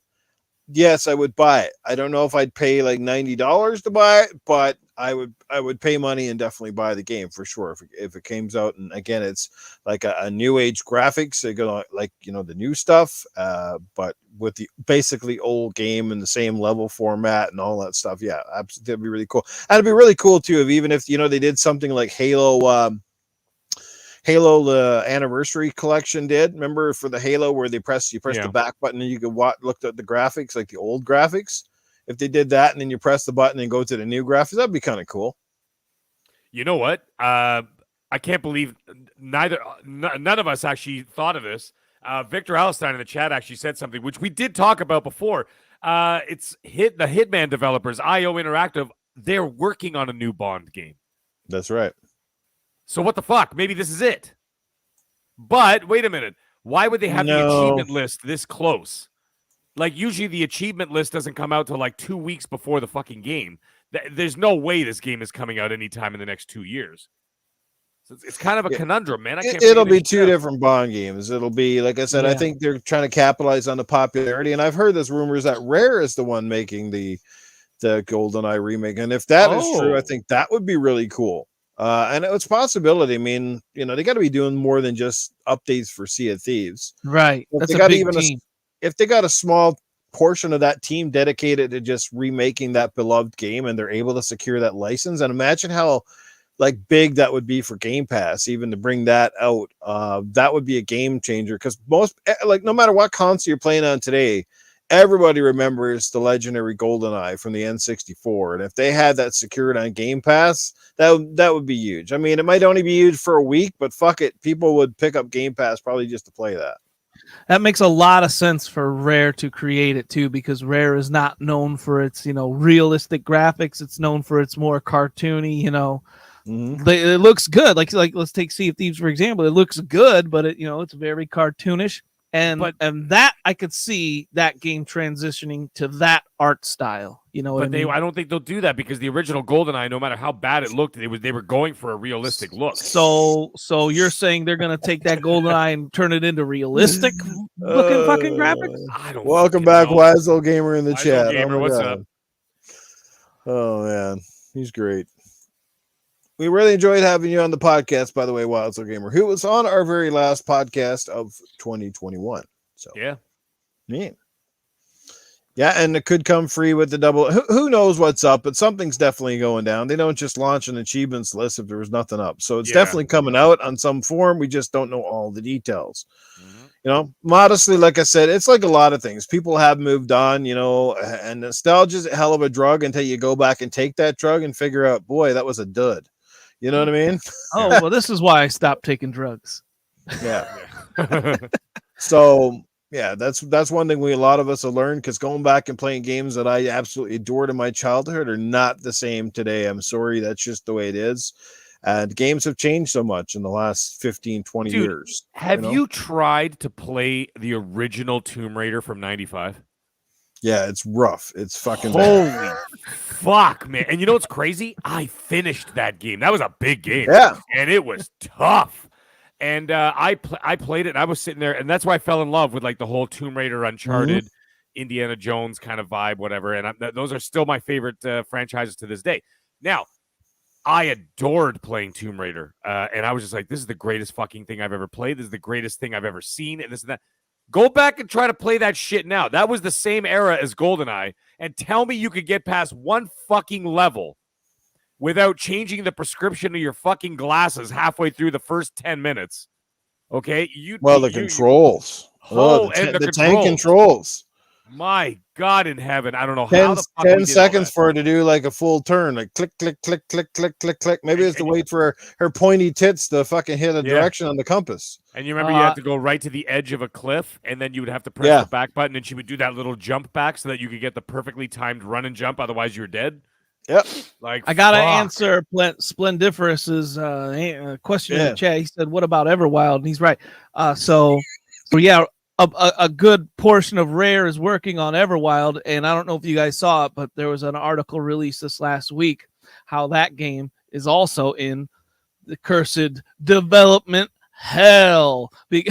And I'm telling you, that game is being that game is. I don't think that game is going to be anything when it comes out. It's going to be trash, and this is why.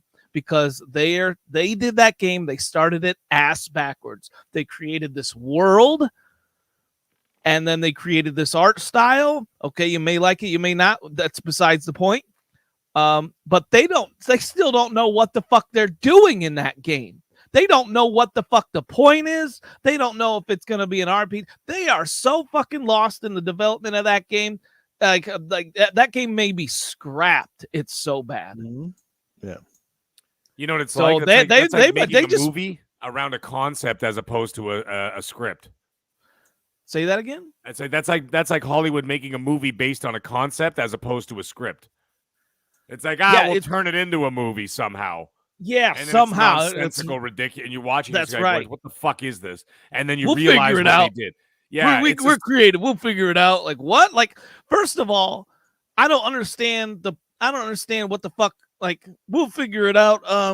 So we've seen a lot of dancing around fires and shit. What the fuck kind of, like, how does that seem like fun gameplay to anybody? I don't know, but that's the problem they're running into with that game. And maybe they're dropping that team off of it for a while, because right now I guarantee they're just stuck in the mud with that game. They got nowhere to go. So it's like, hey, bring that team over, put that shit on the shelf and bring them over here and work on this. I'm thinking that's what's going on with fucking Everwild right now. Mm-hmm. Everwild is not better than Smite, fucking Spider-Man. What the fuck? Yep.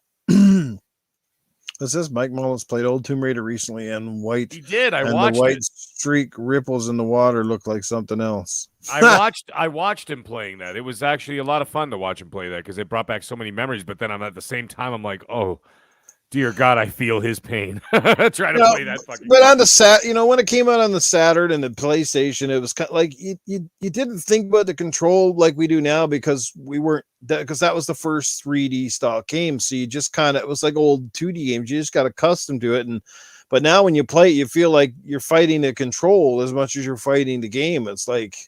It's just weird. That's why, like, for me, I go back and play the Tomb Raider Anniversary Edition, where they remade the fucking game and gave it the more modern controls. That's far more enjoyable. Yeah. So, yeah. Hey, Ray Kasumi, what's up, man? Good to see you here. Good to see you. What's going on? Victor Alcine, good to see you in the chat. Wazo Gamers, Splendiferous, Dizzy Delta back from the deads here. We got Dragons TV, aka Lemon. What's going on, brother? Good to see everybody here. We got a fantastic crowd in the house tonight. Let's move along to the next topic, guys. Anyway, hopefully Goldeneye does come out, and like I said, hopefully people enjoy it.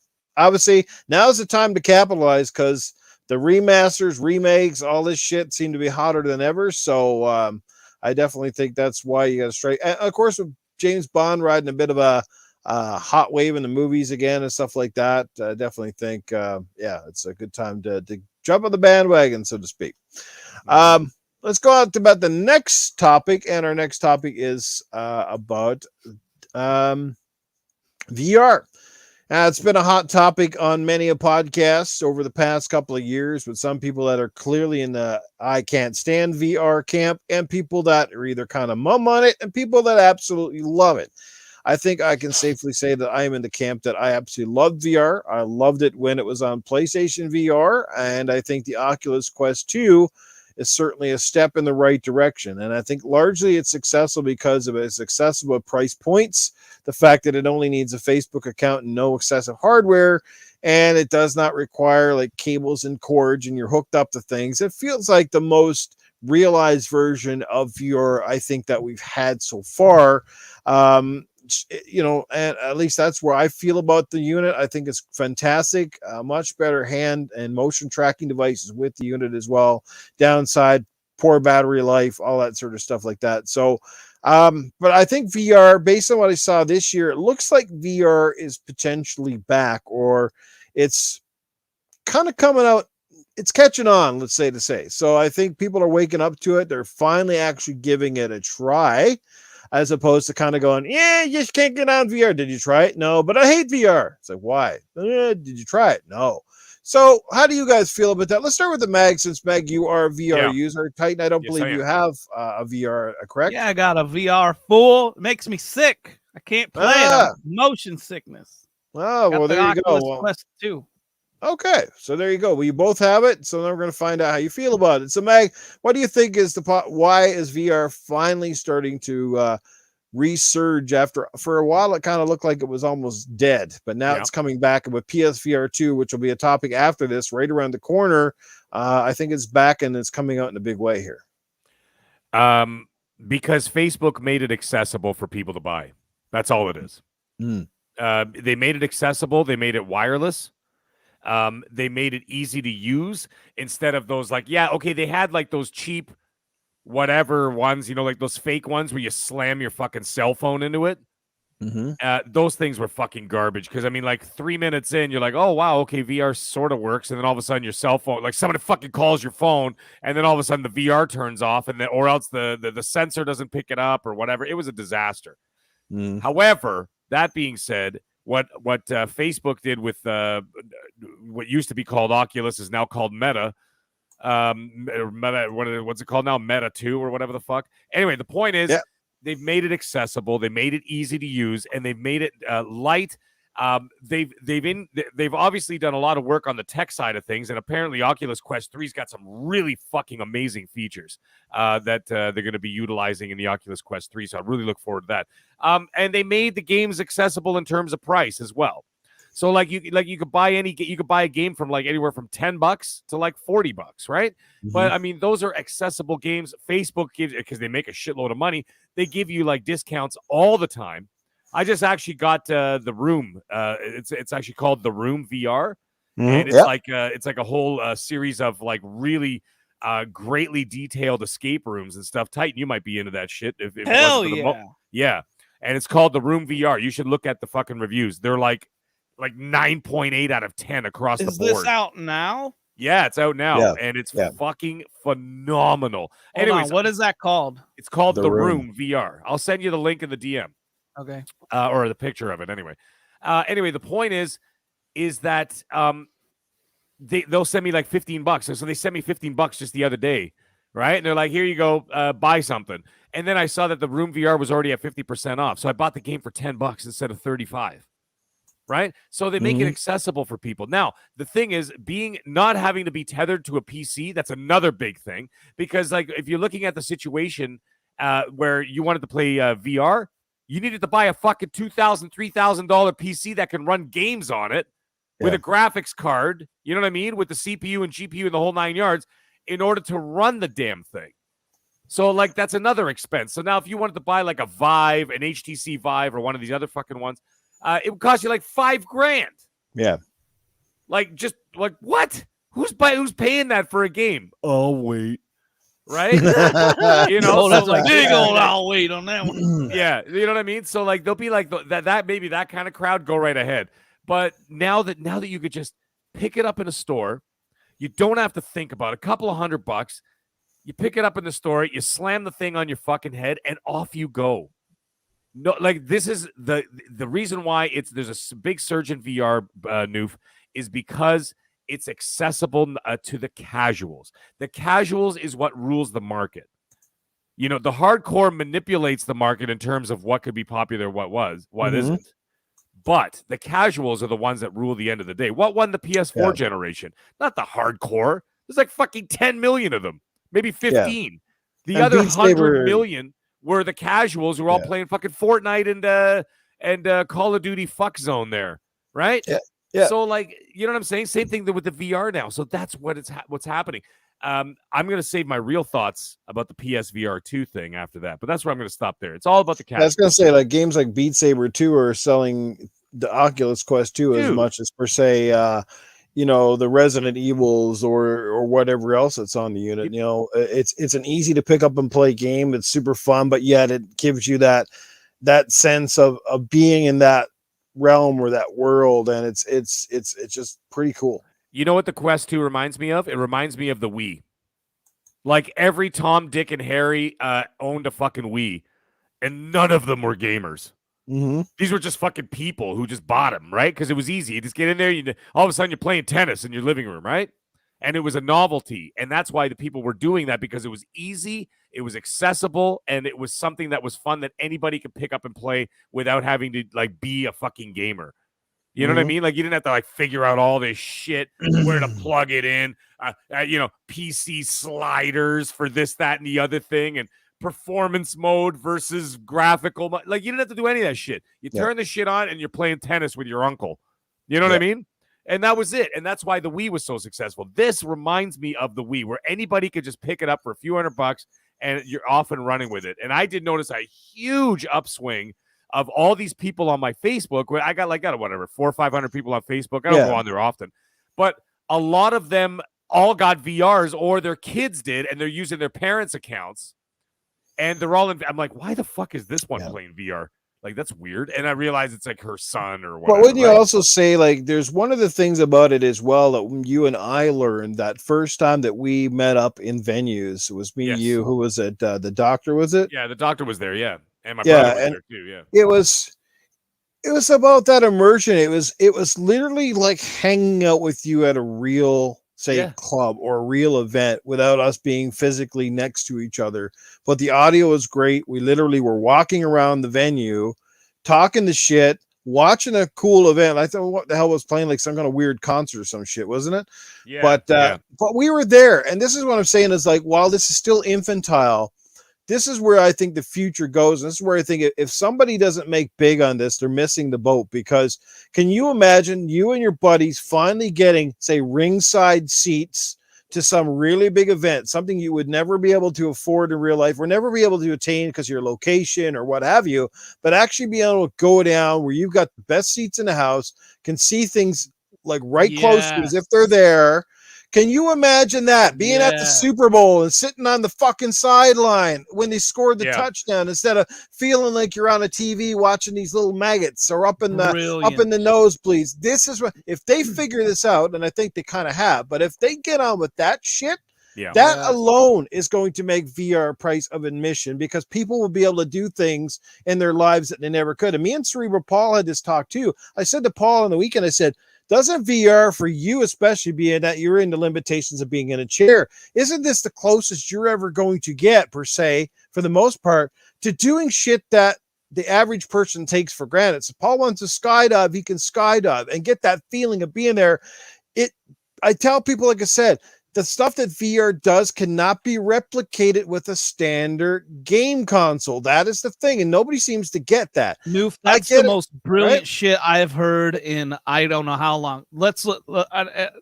So many, just by you saying that, so many things just popped into my head at once. Yes. So take the Super Bowl, like, for example, right? Like you mentioned. Yeah.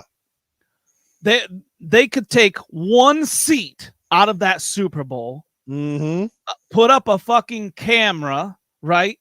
Correct. Maybe a little scanning, scannable camera or whatever. Have you actually and sell that seat to all these virtual reality users that would then be able to pay to experience the Super Bowl at the 50-yard line, plus be able to fucking walk around the fucking field in VR while the fucking game is going. How fucking insane would that be? I watched WWE events on my PSVR with this, I forget what the app was called, and I was at ringside. Instead of watching your standard view at TV, I was at the ringside. I could almost smell the sweat flying off these guys. It was like I was like there, and it looked like they were going to tag me into the match. It was that fucking cool. Yeah, fucking the halftime show with COVID shit going on. You wouldn't have to worry about that shit. Like, holy fuck, man. My mind is blown. Awesome, dude. I'm telling you, the VR, and it's not just gaming, and I get the whole, I get sick, but another nice thing you guys have seen is when you buy a game or an app on Oculus, it gives you a rating. It's called moderate, excessive, or something like.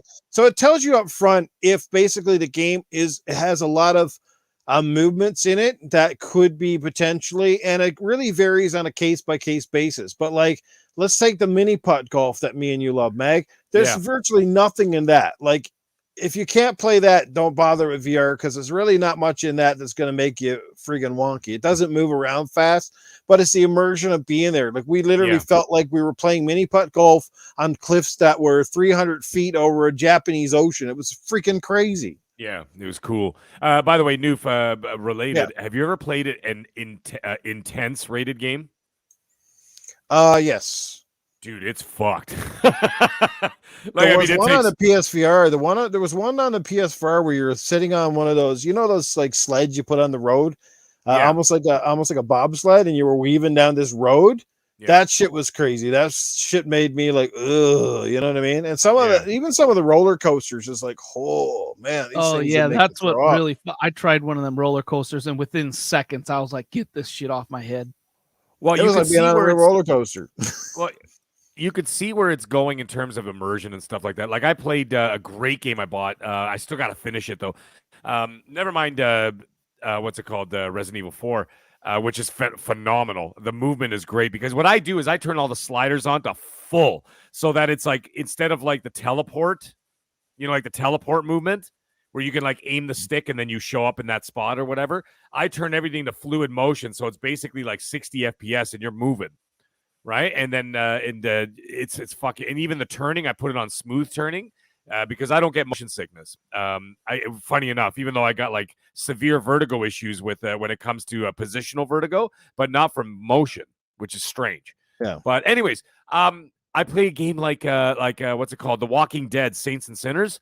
Holy shit, that game's awesome. Like when you're in like a basement in like some fucking like plantation house in like Louisiana, and it's like you're knee deep in like swamp water, and you're going through the basement, and in one hand you've got like a fucking fire axe, and in the other hand you're holding a flashlight, and that's the only light you have.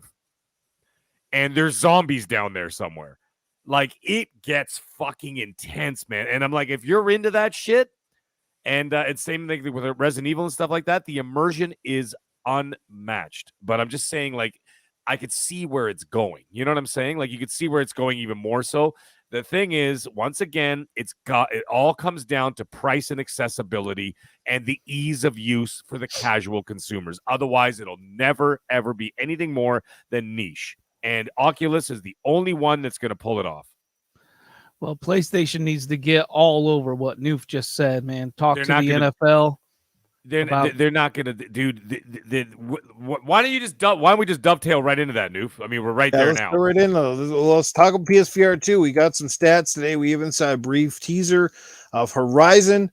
It's called was it Call of the Mountain or something like that? So I'm guessing it's not going to be a fully fledged game, more of an experience would be my guess, but just to kind of show off the true potential of obviously the next gen of VR and where it's going to take us.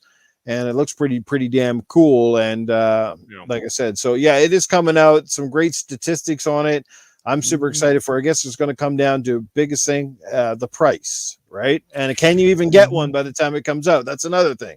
Because right now, people can't even get a PS5, let alone get a VR to go with it. So, there's not like now that we're talking about the PSVR 2 that they talked about. Very impressive, by the way. I mean, you're talking about 4K visuals, OLED screen.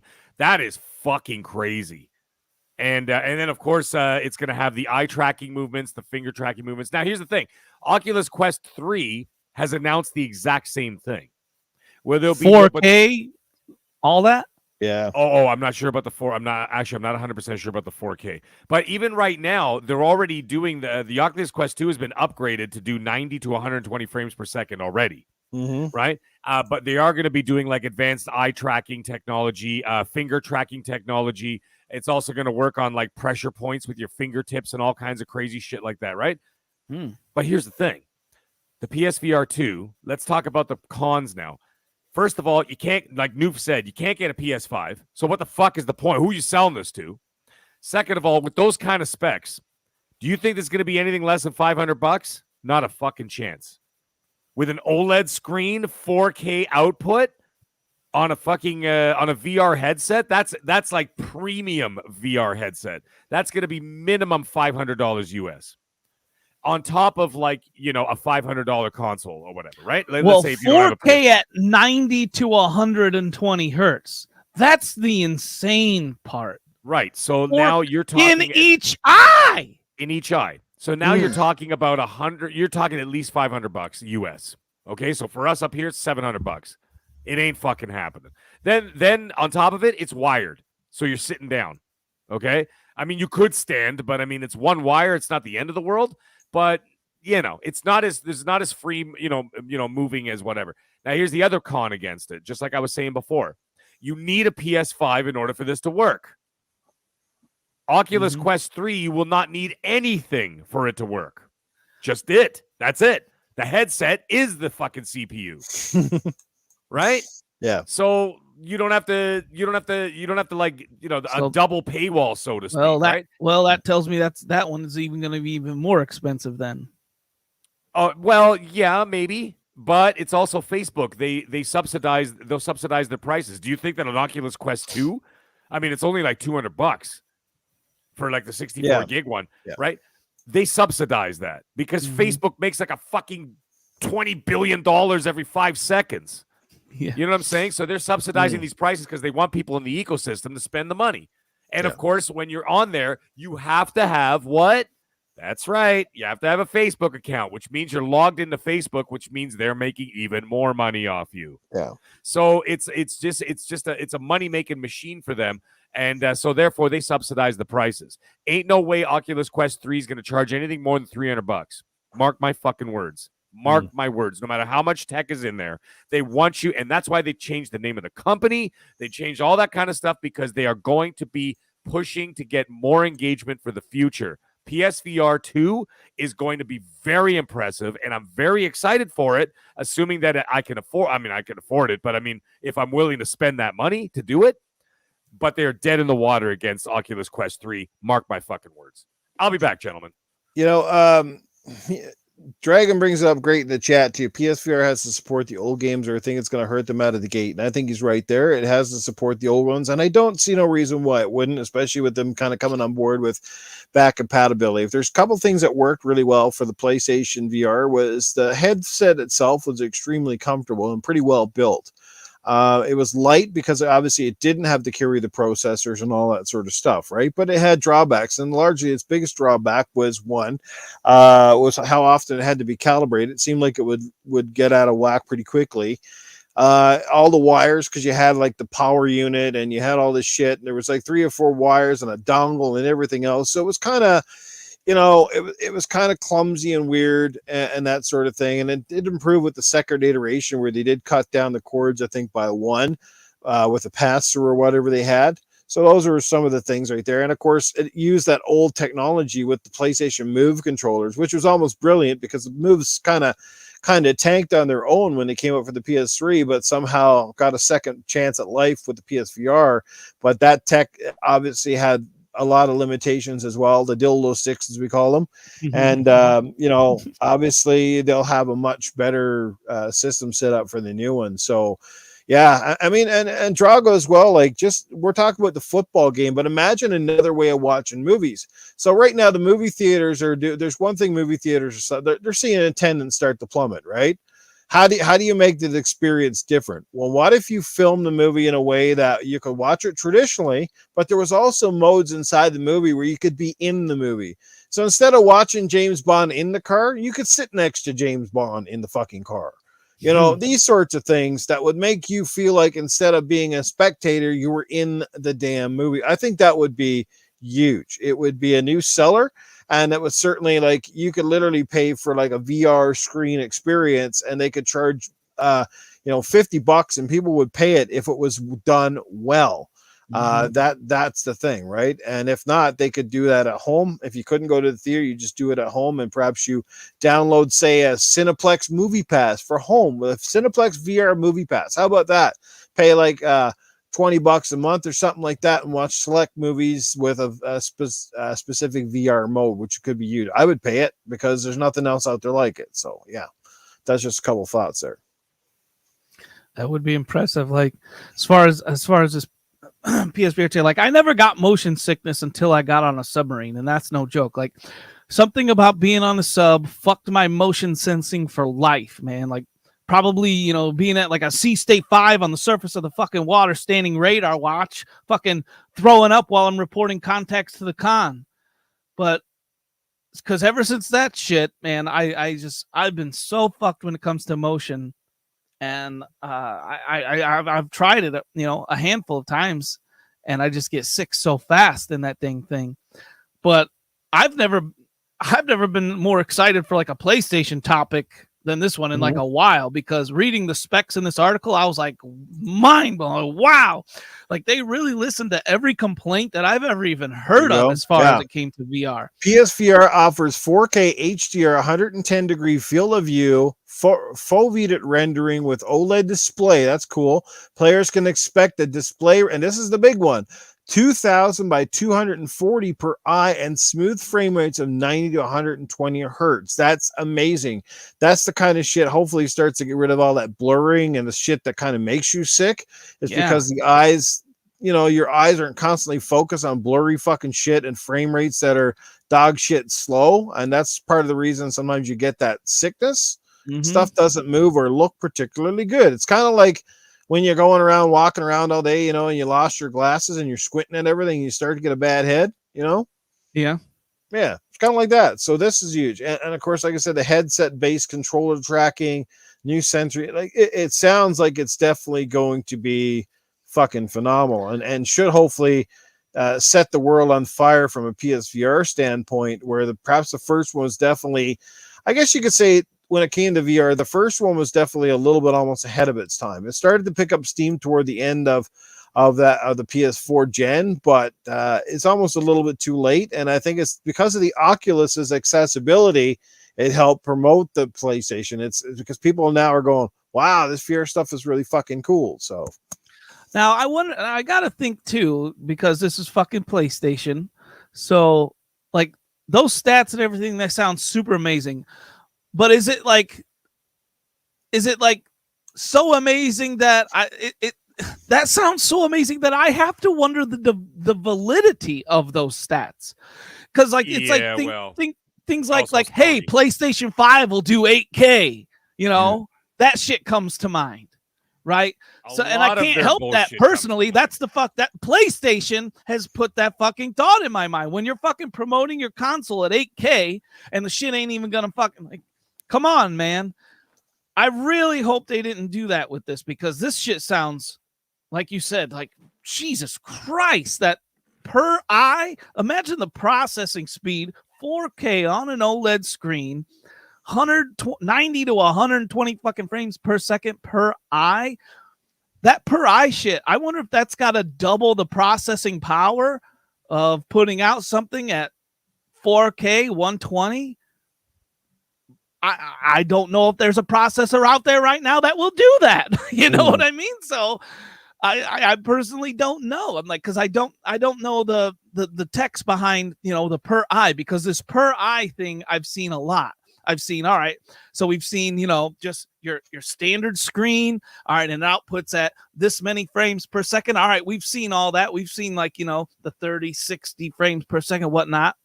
But per eye, will it have to do it twice? Will it have to have twice the processing power? And I don't think like the PS5. No, because the PS5 is going to handle most of the heavy lifting. They just got to have absolutely. Right? PS5 can't even do 4K for fuck's sake. Exactly. Well, the PS5 can do 4K 120, but if this per eye thing, if they have to double that, there's no way the PlayStation 5 is doing that. We're talking about 4K on a little screen inside your headset, though.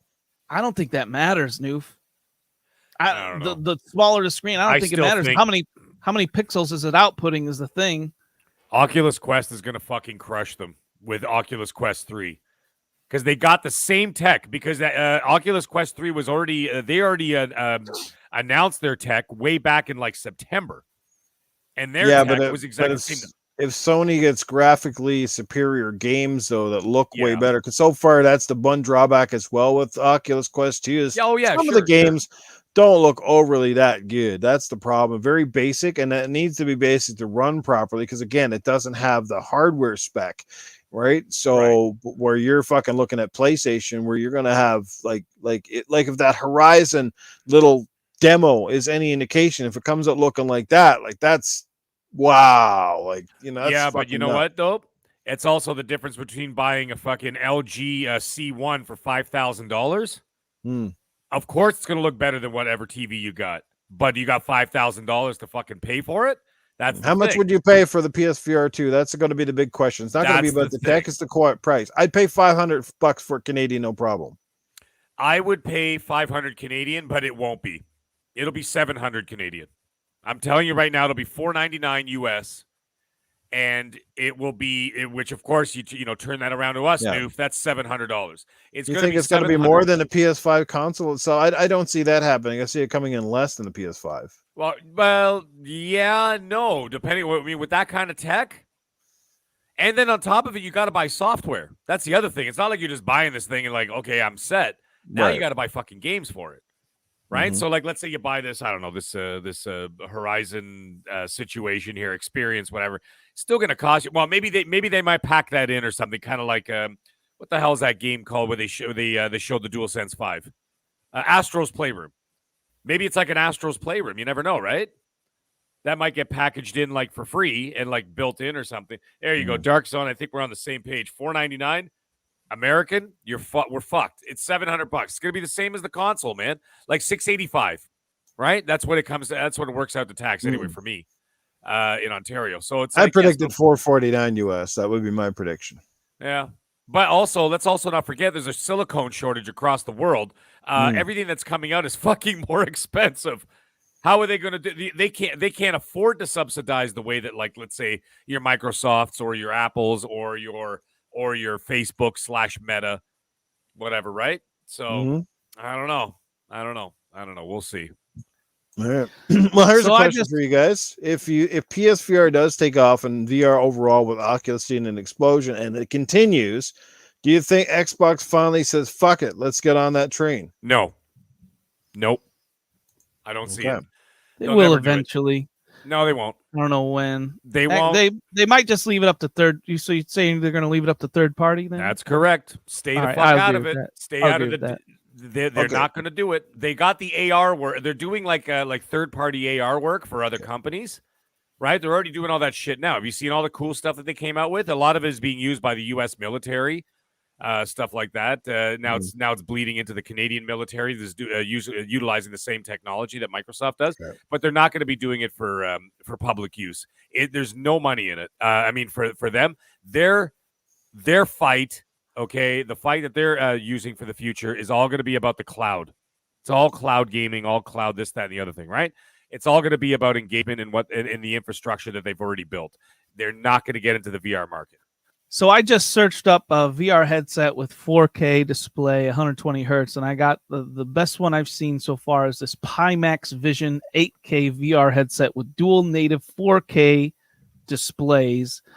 So there's a couple differences I've seen with this one and the PlayStation VR 2. This one has a 200-degree field of view, whereas the PlayStation one has 110. It said, I think.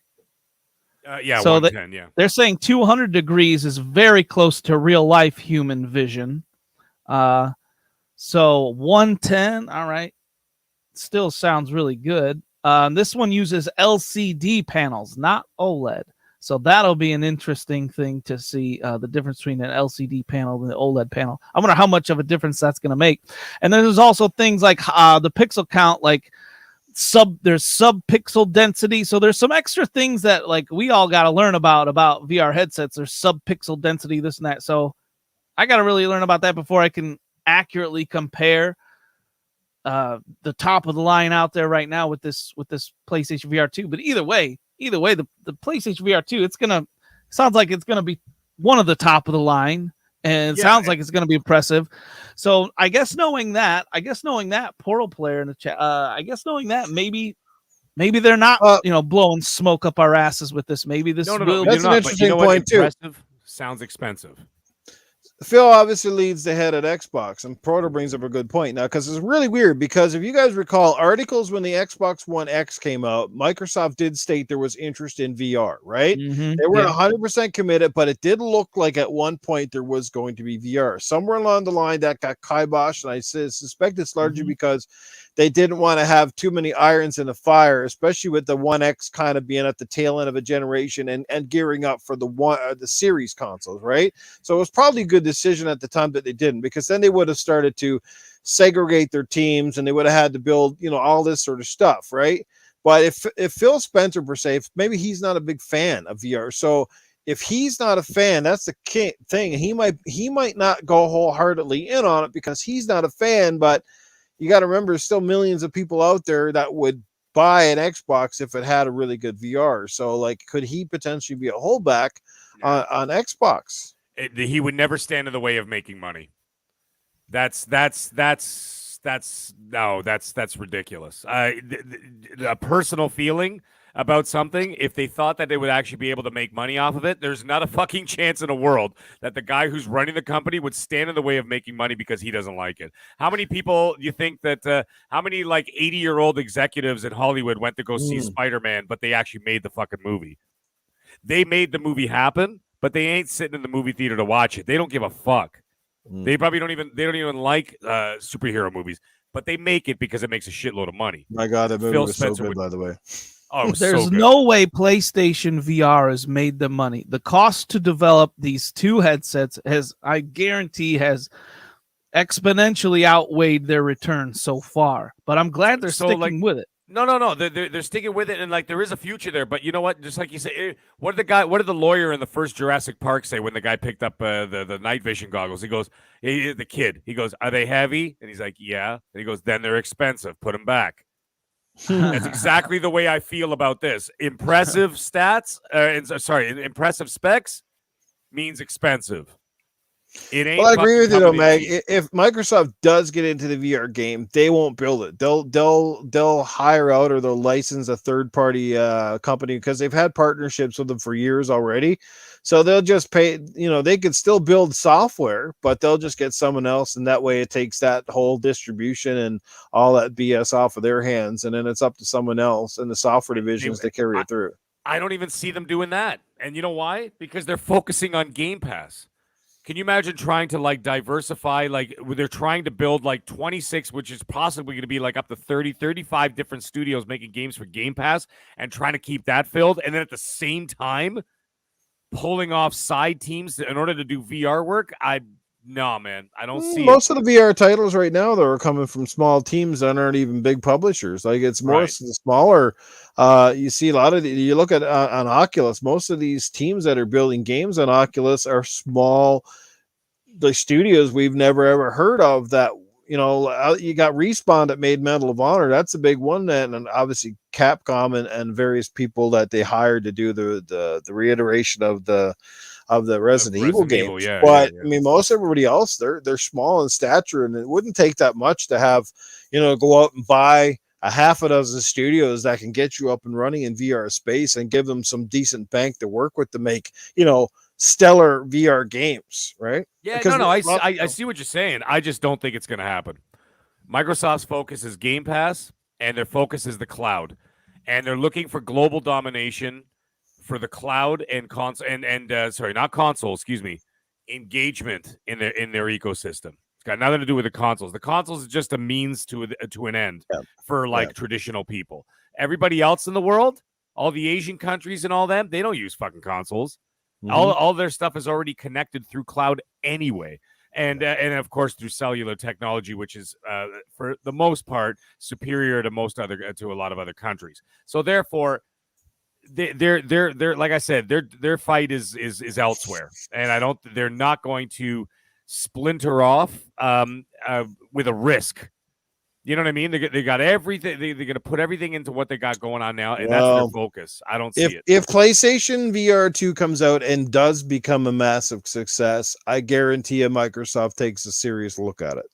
I don't think that PSVR 2 is going to be a massive success. I think it'll be even less of a success than PSVR 1 because it's going to be more expensive. Better tech means more fucking money, and the tech that they're putting into this is going to be expensive. And the first PSVR, right. Boom, you had Boom, Jesus Christ, you're not Boom, you're Noof.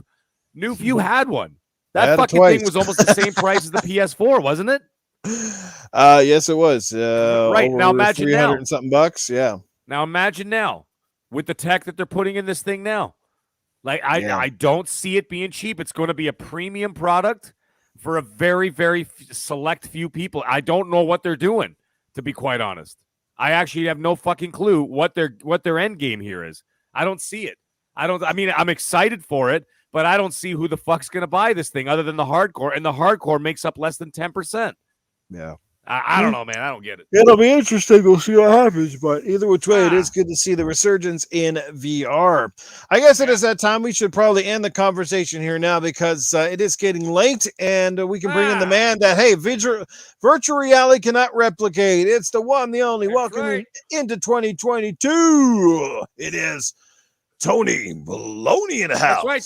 Tony Baloney's here, and let me tell you something. I heard that everybody, you guys were talking about VR and everything else, and of course I heard Titan Drago dribbling on about fucking VR, and he's like, "Oh, it makes me sick. Your fucking face makes me sick." You know what? I don't even need a VR headset. All you need to do is post one of your stupid pictures on Twitter of your dumb, hairy, naked ass in a fucking tub, and I get sick. It's unbelievable.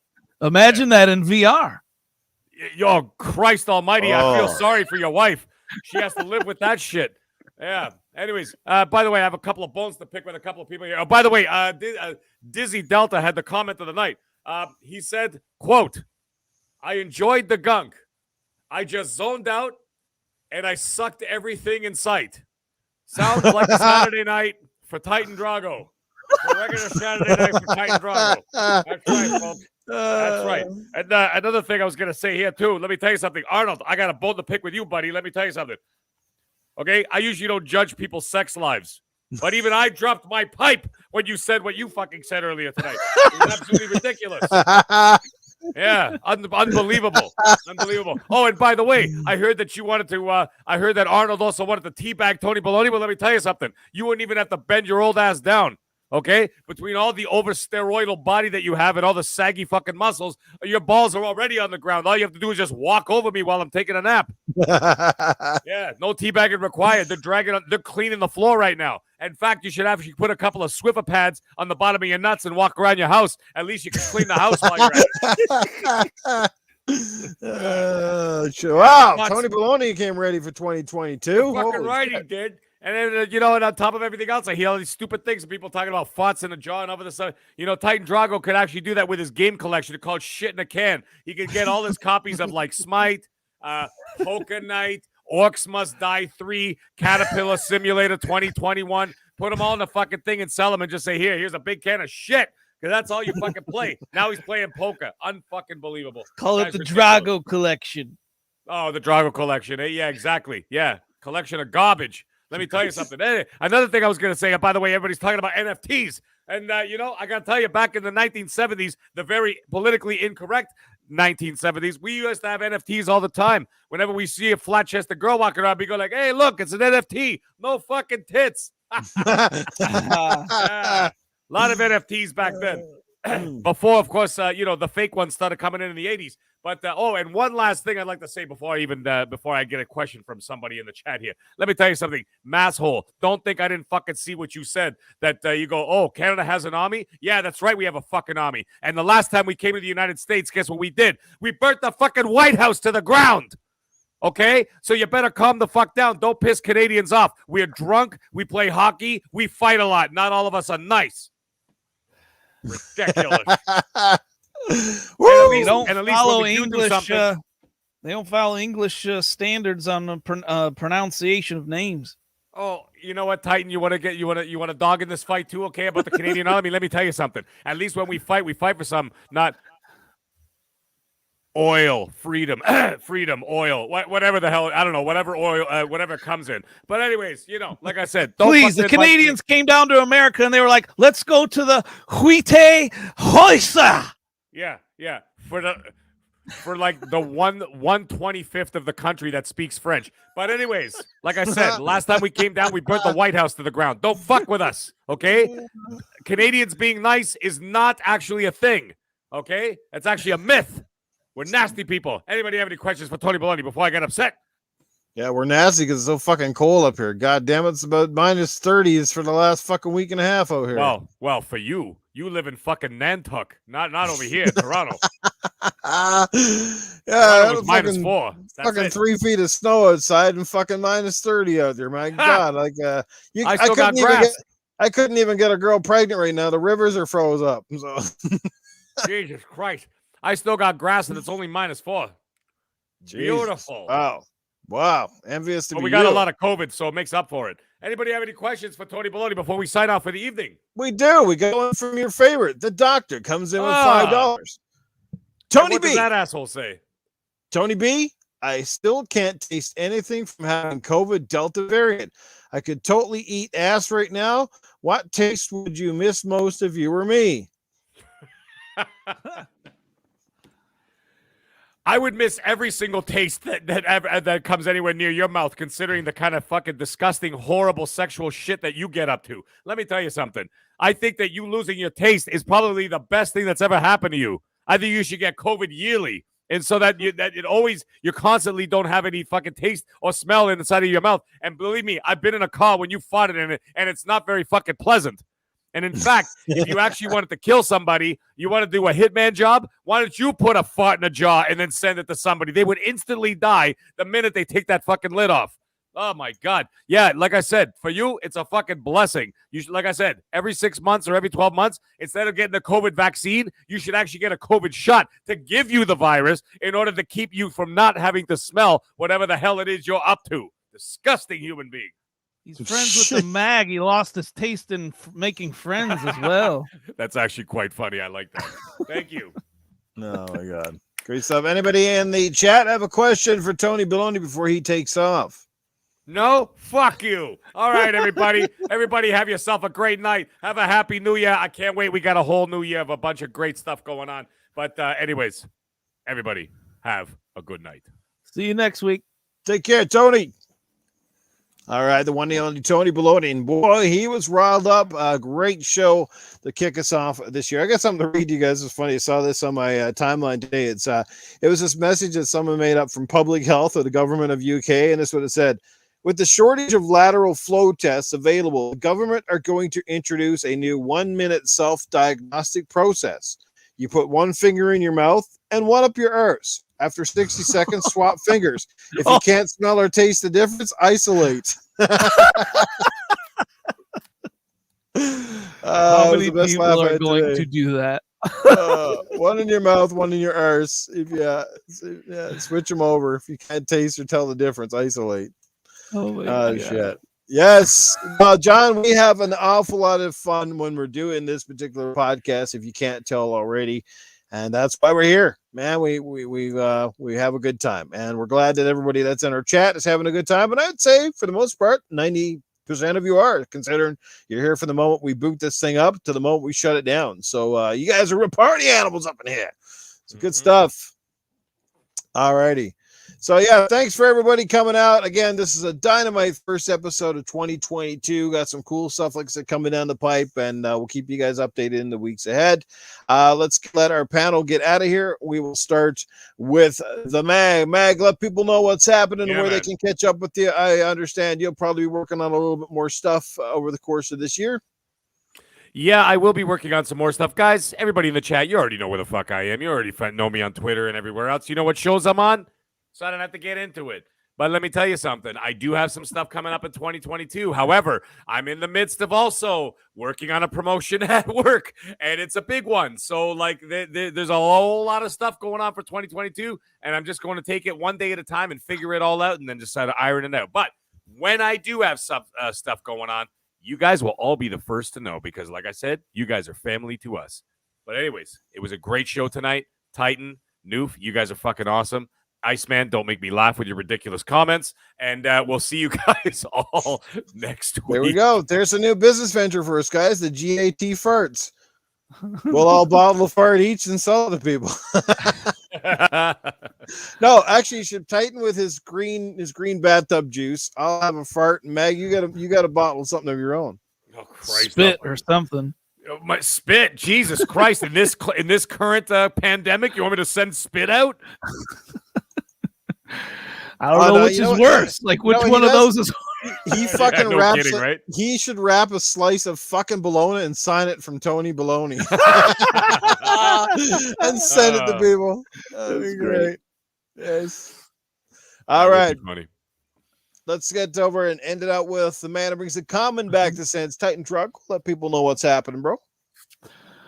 Find me everything at Titan Drago, everybody. Yeah, it's gonna be a new year. It's gonna be crazy. I started off the year sleepy, but I had to be here. I told her, I was like, if this was anywhere else, if it was anyone else, I'd be sleeping right now. I'd have slept through this podcast, but this podcast is just so much fun, man. I cannot pass it up. But as far as my Common Sense Award, first Common Sense Award winner of 2022, I am giving to Noof Nukem for blowing my mind and open up the possibilities of VR when it comes to being front row on events, man. I really enjoyed that insight that he had on that and that whole conversation. I loved that, man. That was my favorite part of the night.